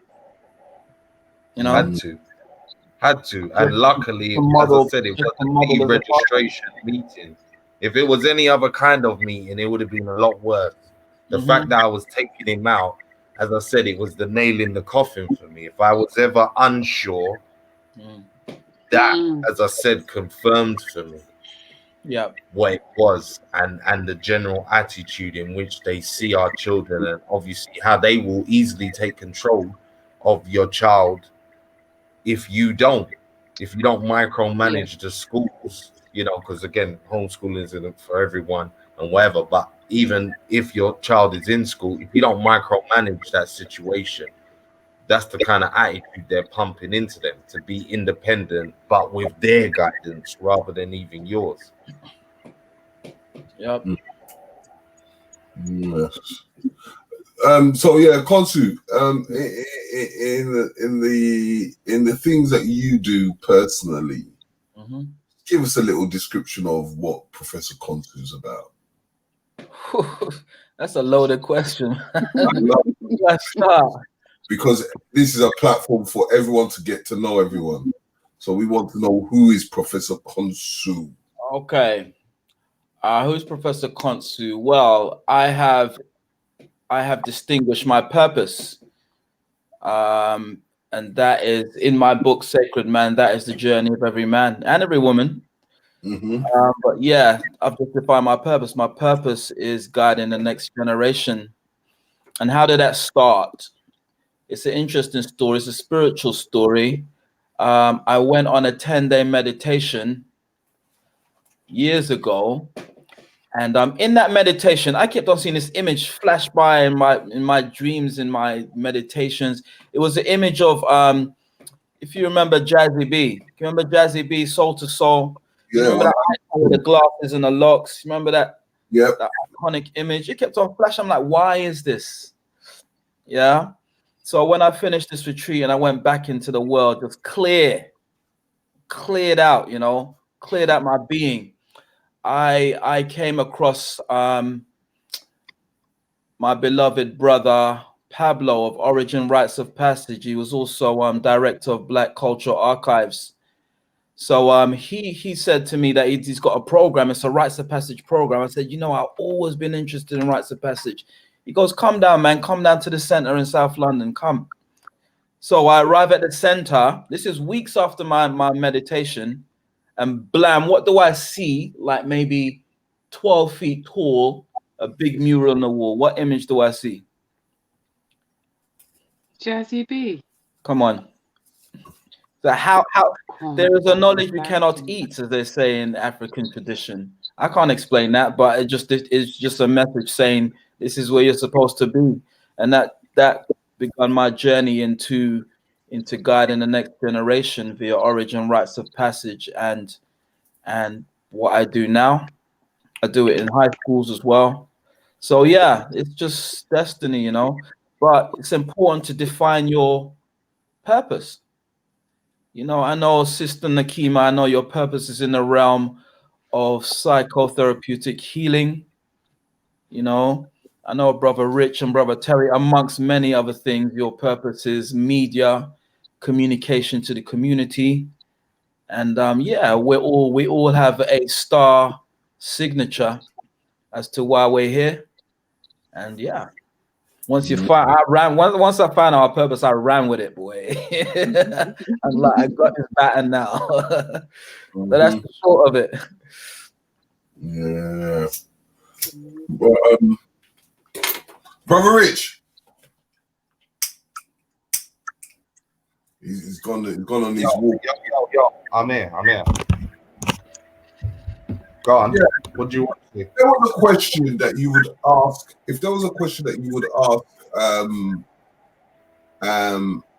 Brother Konsu, what would be the question that you would ask him? Why do you need a slap? It's cool. That'll just be funny. We always have fun here. That's all it. What would I want to ask Cons? Well, for those who don't know, goofing around with these brothers, you know, they're so funny. That's all. We have to run, Joe. If you can't laugh at it, you're gonna lose it. Trust me. Know that. Yeah, if you can't make two joke and smile, it's a wrap for you. I'll tell you that right now. You might as well jump off the top block. But yeah, you see, when you was for those who don't know about Konsu, he was a performer back in the days. Oh, MC, why? Dancer. You know what I'm saying? Like, do you ever write anything nowadays? Because I'm noticing an overwhelming amount of people in the community, you know, making music, expressing themselves in that way. Do you still write any music, or do you just take off your top and break dance in front of the mirror still? Yeah, I mean, back in I don't know. I've lived many lives. So one of my earlier lives was I was part of one of the first rap groups when you had groups back then to be signed. We were signed to Def Jam Management, you know, London Rhyme Syndicate, and yeah, I was a battle MC, man. You know, yeah. If I just reminisce, but yeah, that's who I was. London Rhyme Syndicate, big up London Rhyme Syndicate. But now I still rhyme and I still rap, I still perform in it. It's still a stage. So from performing on big stages, I'm still speaking to masses of people and I'm still spitting bars. It's just in the form of knowledge, you know. So it's pretty much the same thing. You never write a poem here or there or little sonnet. The poems have been become books. The bars. No doubt. Yeah, well, for those people that don't know, again, Konsu, 2 books, right? Name those books. What are they about? Sacred Man, From Boyhood to Manhood to Divine Masculine, which is about conscious masculinity. And the metaphysical enigma of Don Columinati, Tupac, the Black Panthers, and Star Wars. Get them on Amazon. And you've done a series of programs. I know you still got some lectures that you got to release. You've done the Afrofuturism, which people can find on Black Eyes TV. You've done the Olympics 2012 breakdown. You've done the Mary sequel. Yeah. Right? Breakdown. But I know you got a couple more. We talked about a couple more that you got to come. So Yeah, Hopefully. Melanin Magic, Black Panther. I got a tray load. I got a whole library of stuff. So I guess we're locking down now. So maybe we can go into another one on Black Eyes TV. You know. Yeah, well, for those that don't know, again, Black Eyes TV received a strike. That's where we're on Black Eyes TV X2. We're trying to grow up this channel. Obviously, we're using it to do live streams. Some of the stuff we will upload onto the normal Black Eyes TV channel. But that's why we find ourselves over here. And that's why the majority of our people, you know, we're sharing it out and trying to get the word out that we're back over here. And we haven't gone quite intentionally. As I said, I myself have been busy with family and other bits. Riggsy's still been putting our footage and doing bits. But as far as the live streaming go, it looks like we'll be out on Black Eyes TV 7 till the end of the year. Okay. So, you know, hold tight, watch the space. There will still be footage and other interviews and stuff going up on the normal channel, but yeah, they just tried to disrupt the flow. But I think after 5 years, we've had a good run without any sort of strikes or any foolishness. And to me, it just, you know, it goes with the times. A lot of people are getting unnecessarily striked and demonetized and all sorts. So I don't really watch it. Algorithm bots. They got the algorithm bots doing their work out there, like the sentinels in the Matrix. So yeah, where's Nakima gone? Yes, we've got another brother in the house. We've got another brother in the house. You know, we've got another brother in the house. People are getting we've got unnecessarily striked and demonetized and all sorts. So hold on, why am I hearing myself? Algorithm bots. They got the algorithm bots doing their work out there, like the sentinels in the Matrix. Oh, Reg might have his volume on. Yes, we've got another brother in the house. Reg, turn your YouTube off. What's up? What's going on, King? Turn your other YouTube off. Demonetized. Look at you. Hold on, why am I hearing myself? Algorithm bots. They got the algorithm bots doing their work out there, like the sentinels. Oh, Reg might have his volume on. Yes, we've got another brother in the house.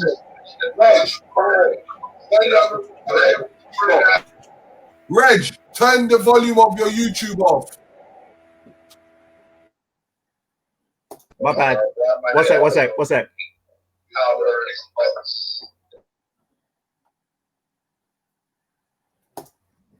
Yes. Reg might have his volume. You've got another page on. Yo.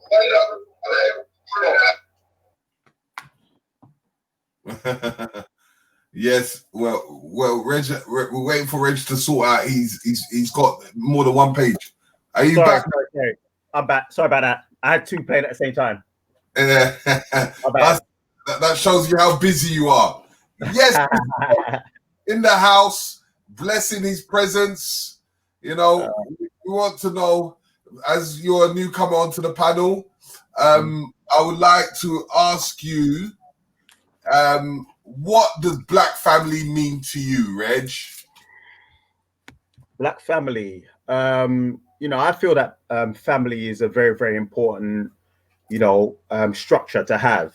I come from a business background, and what I see, you know, communication as being important. I see progression as being important. I see, you know, there's so many things. Like, for instance, in your Maslow hierarchy of needs, you've got so many things: your self-esteem, your physiological needs, your transcendence, your self-actualization. So I feel that that family should actually take on these principles as well, because in a family, you're supposed to be able to grow. You're supposed to, you know, be able to progress. You know, it comes from the word familiar. That's kind of like what it means. It means to be familiar, to be able to, you know, to care, to love, you know what I mean, to share, and things like that, to be able to perform, to be able to, like I said, to progress, and pretty much everything like that. You know, family is about communication. Family is about, you know, cooperation. It's about coordination. It's about, you know, and all the other C's as well, and everything. Yeah, I think that's what it's really, really about. Naturally, you won't find, you may not,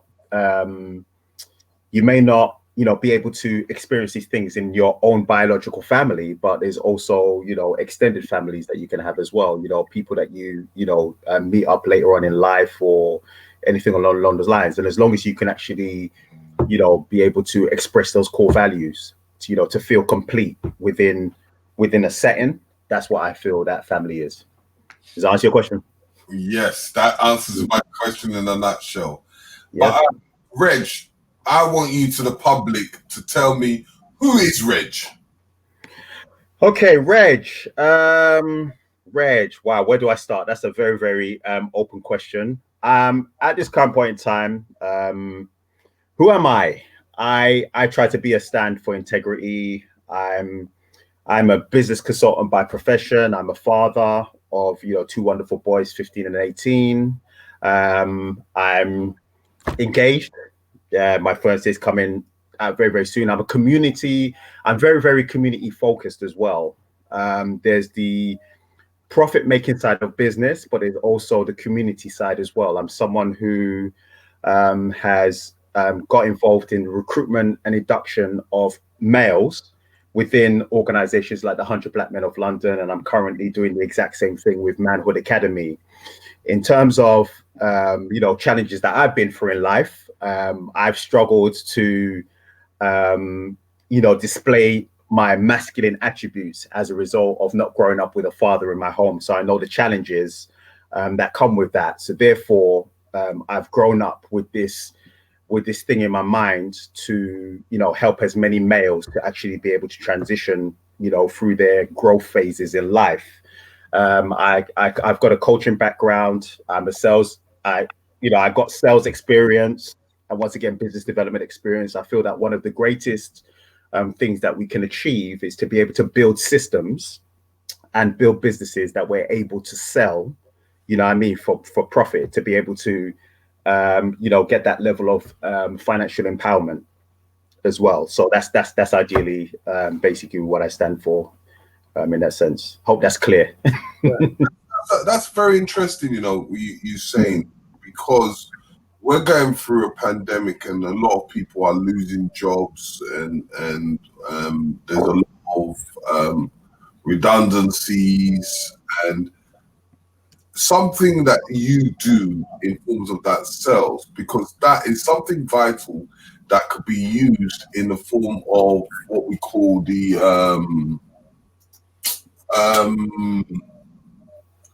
like on the internet, like in forms of drop shipping or any form of business, and having that skill in form of sales, because it's not just even selling a product, it's selling a service or selling something that can help others in its perspective. So I just want you to give kind of an idea on sales. Say that again. What's your question? I would like you to give us something, a perspective of sales, of especially sales training in what you do. Give us an outlook of it.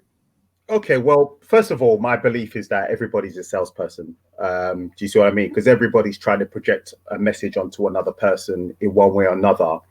One of the things that I've learned to do is to understand people's different learning styles. And I tend to find that there's always a blockage in communication because maybe you're talking to a person in a language that they don't understand. Now, I don't know if you're familiar with the VAC model, which stands for visual, auditory, and kinesthetic.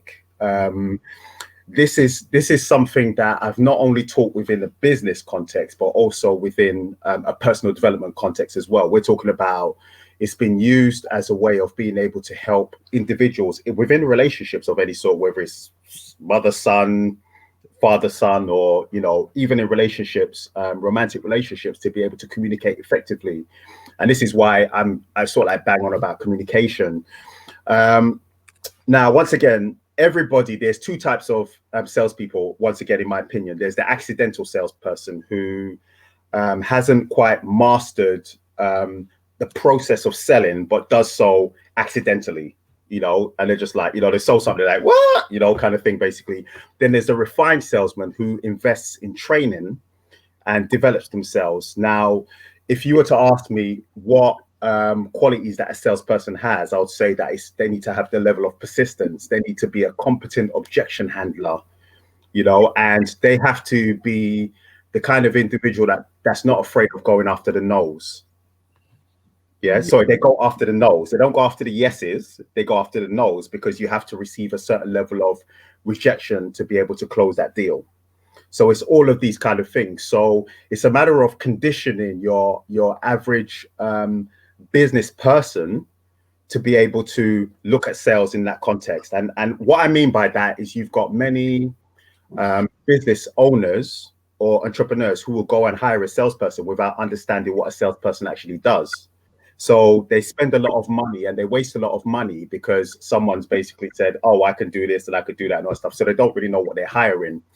Now, part of the training as well is to give them the basic understanding of what sales is, so that they can actually employ a salesperson and basically get that person to perform and, to be able to help them to achieve figures. Because the bottom line is they need to sell more products, because sales is the transactional aspect of a business, isn't it? If there's no selling, taking place, then the reality is you're not bringing in any turnover. Mm-hmm. So, and you'll be surprised how many businesses actually, they do everything else. They spend on marketing, they spend on development, they spend on all kinds of things within the business, which is an expense, but they don't focus enough on the sales function of the business, which is geared towards closing business and bringing money into the organization as well. You'll be surprised how many people have done that. I've written so many business plans as a business consultant. I've written so many business plans. And, when you talk about the marketing and sales strategy, which is to create the awareness and to close the traffic that comes your way. Yeah. Those are the two key things within a business: product development and so many other things. But those are the key areas, once again, that leads towards you bringing revenue into your business. And this is where I feel that a lot of businesses actually struggle. You see what I mean? In that sense, especially in the Black community, there are a lot of businesses actually struggle because I just think that there's inefficient sales training platforms out there, and pretty much everything else. And there's the attitude towards selling as well, being able to give people a basic understanding of what it is to be a salesperson, which once again we all are, but it's just that we need to refine. That's pretty much. Answer your question? Yeah, in like the Black community, where do you find? You see, like within the Black community, where do you find obstacles? Because we always go back to this thing of, these people don't help us, we don't do this. But then within the Black industries itself, where do you find obstacles or issues that can be sorted in forms of sales? Okay, in terms of sales, I'll turn around and say self-limiting belief is one of the key, the key areas. If you're running a massive organization and you have a turnover target, you'll be surprised how many organizations you ask them, well, what are your goals? And financial goals won't be one of them. That wouldn't be one of the things that's actually considered. What do you want to turn over by next year? Do you see what I mean? That's not a common answer that's given. You run a radio station, you run a clothing line, you run what do you want to produce? Do you see what I mean? Because if you've got that projection, then you would want to find the necessary resources to be able to achieve that. Are you willing to invest? Because if you said to me, what I want to do is I want to do £1 million turnover or whatever, and that's only turnover, yeah. If you want to do £1 million turnover, I'd be like, well, are you willing to invest £20,000 in sales training then?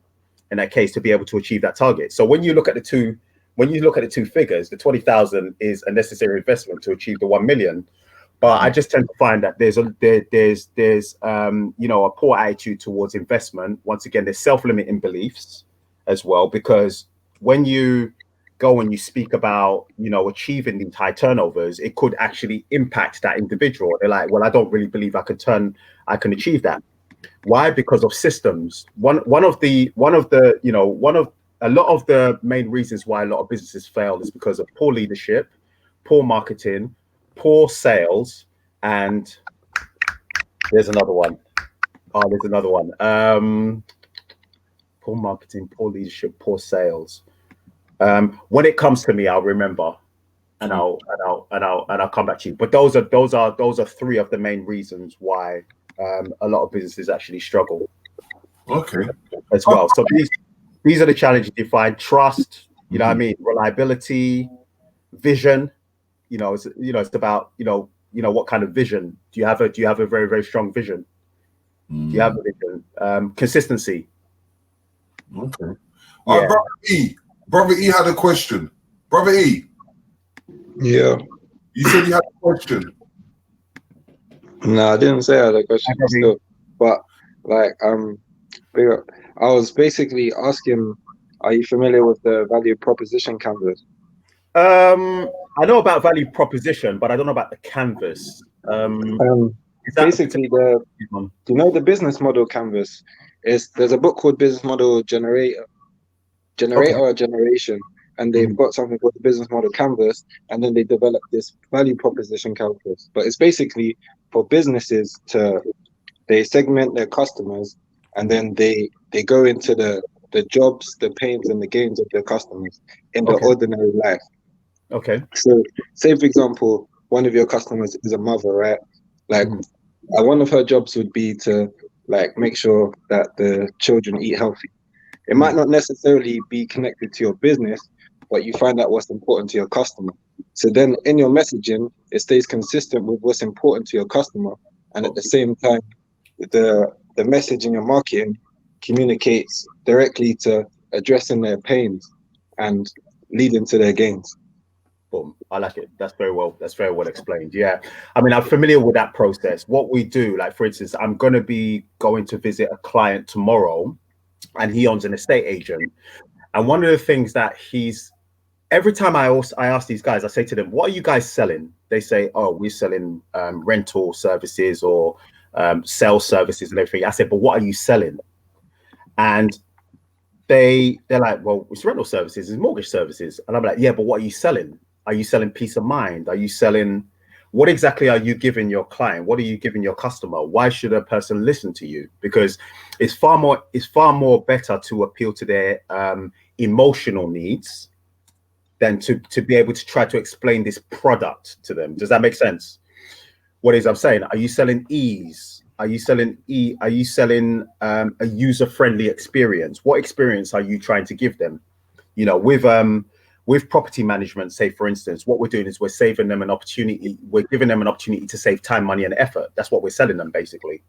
And there's so many people that would rather listen to that than to say, well, I've got property management services, and what we do is we do blah blah blah blah blah blah blah kind of thing. Do you see what I mean? So in terms of a value proposition, that would be, I think, a way to describe it from a property management point of view and everything. Yeah. What you selling?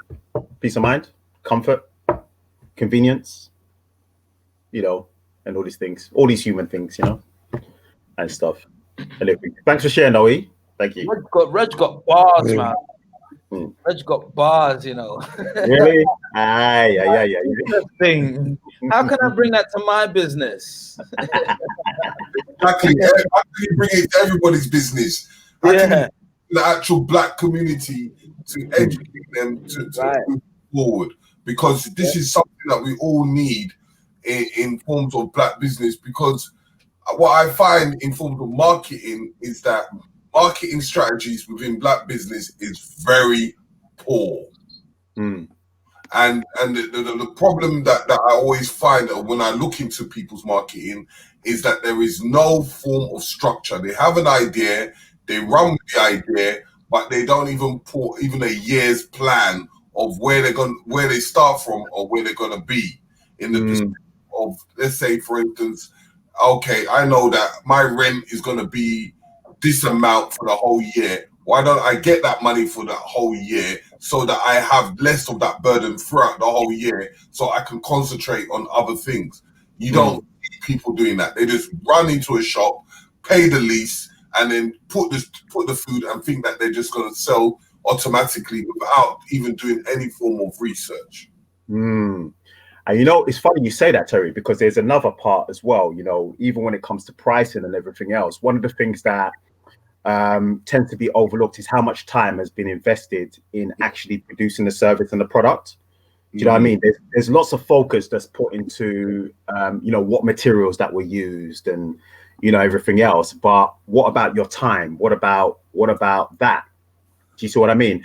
And one of the things that I've actually noticed that's very, very weird, and I experienced this from an early stage of my life. I actually used to sell high value items a lot more than I did, you know, lesser price items, because what you do is you do something called a value build, where you get someone to understand what life will look like if they don't buy your product. If you do not buy my product, what's going to happen is that you're going to go through these experiences. This is what's going to happen without effective marketing. Like, for instance, you're like Terry, a guy like Terry is the kind of guy where he's the kind of person that would charge you £5,000 for marketing, but give you excellent value in return. So now, what does that look like? If I do not pay the £5,000 to Terry, what I may do is I may market my business ineffectively for the next year, and I pay 60 grand for it. Do you see what I mean? Because I've chosen to select someone who doesn't know much about marketing. But unfortunately, what happened is when I realized that they didn't know anything about marketing, I'd spent 50 grand with them already. So what's better? Is it better that I spend 5 grand and get the value, or is it better that I spend £60,000 on making mistakes and stuff? Do you see what I'm saying? So you do a value build and you say, this is what it looks like. Basically 60,000, 5,000. I'll just pay the 5 grand.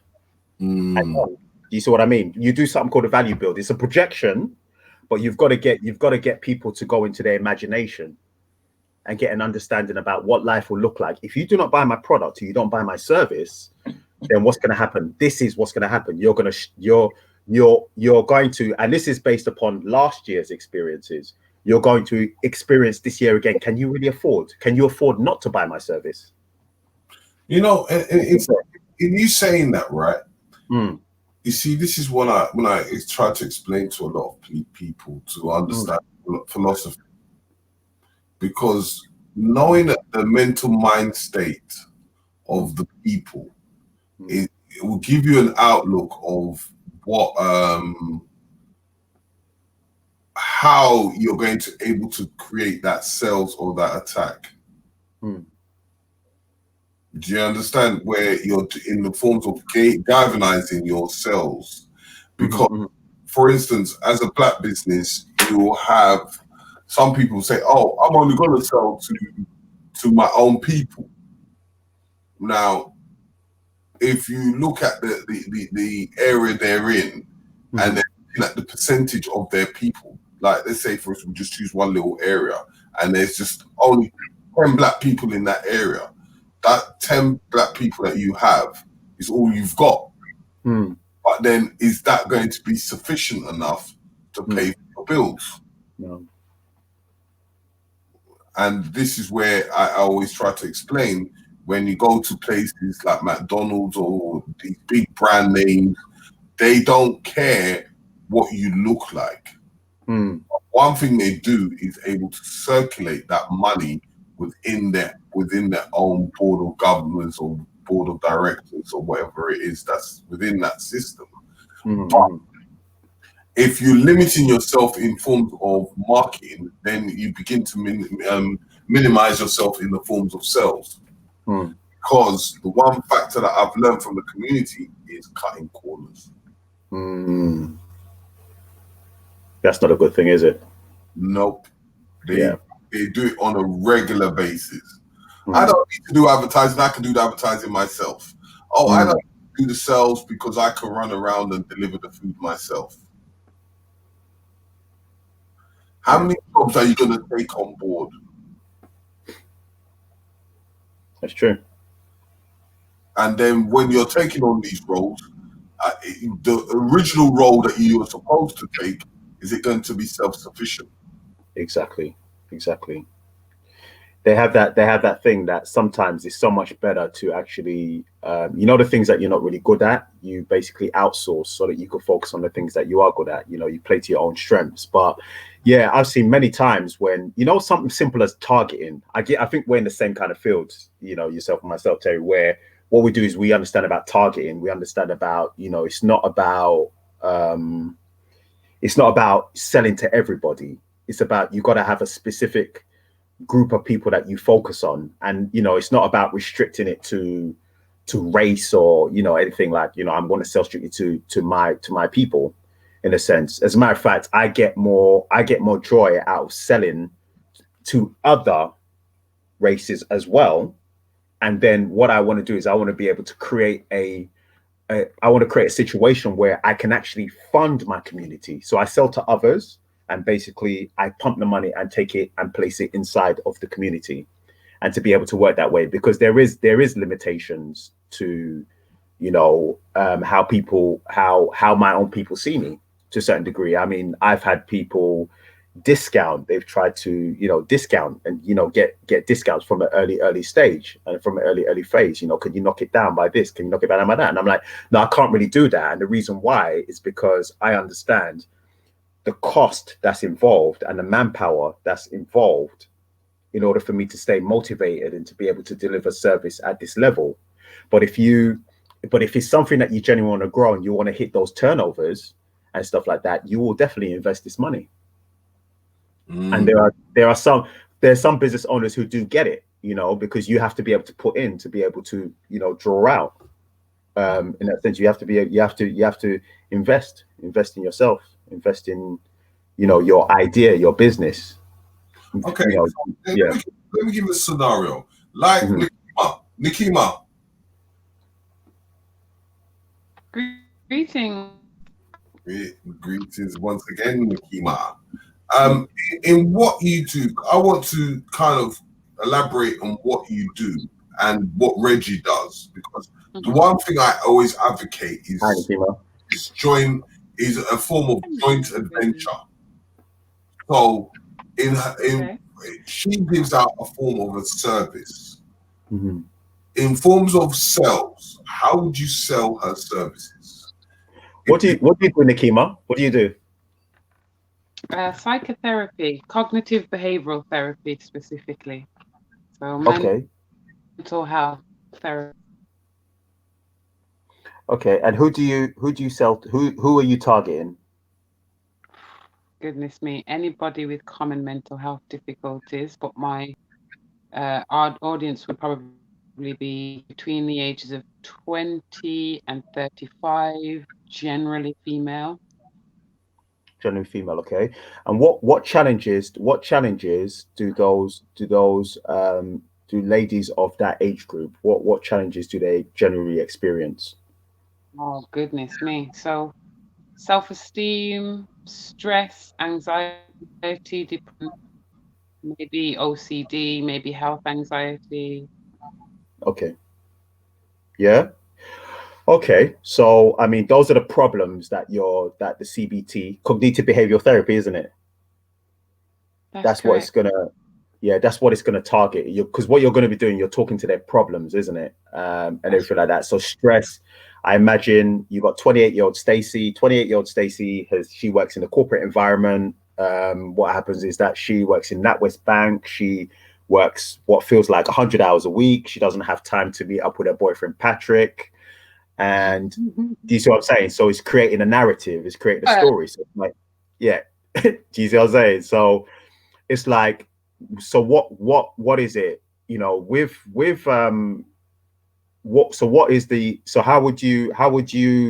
How would you focus on solving her problem? What kind of things would the CBT address? What would it, which angle would you go with helping her to solve her problem? Or reminding her. So teaching her or reminding her of useful strategies that's going to help her feel more functional, more balanced. So it will be techniques. Yeah. Is that what you mean? Yeah, I mean, how would you, all right, I mean, what level do you want to go? Like, for instance, the reason I asked that question is because cognitive behavioral therapy, what is it? What is cognitive behavioral therapy, first of all? Sorry, Nikia, what is that? Nikia? Absolutely, yes. So in a nutshell, it's looking cognitive behaviors, obviously what you do. So the way we think and the way we behave according to a situation affects us.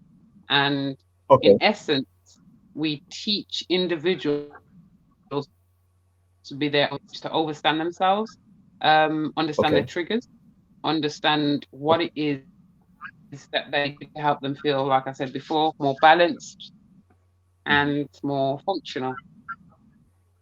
More functional, okay. And is there a thing where, like, for instance, once again, Stacey and Patrick, right? She doesn't see her boyfriend once again, right? So Stacey doesn't really like her job too much, right? And what it is that, is there a way that you can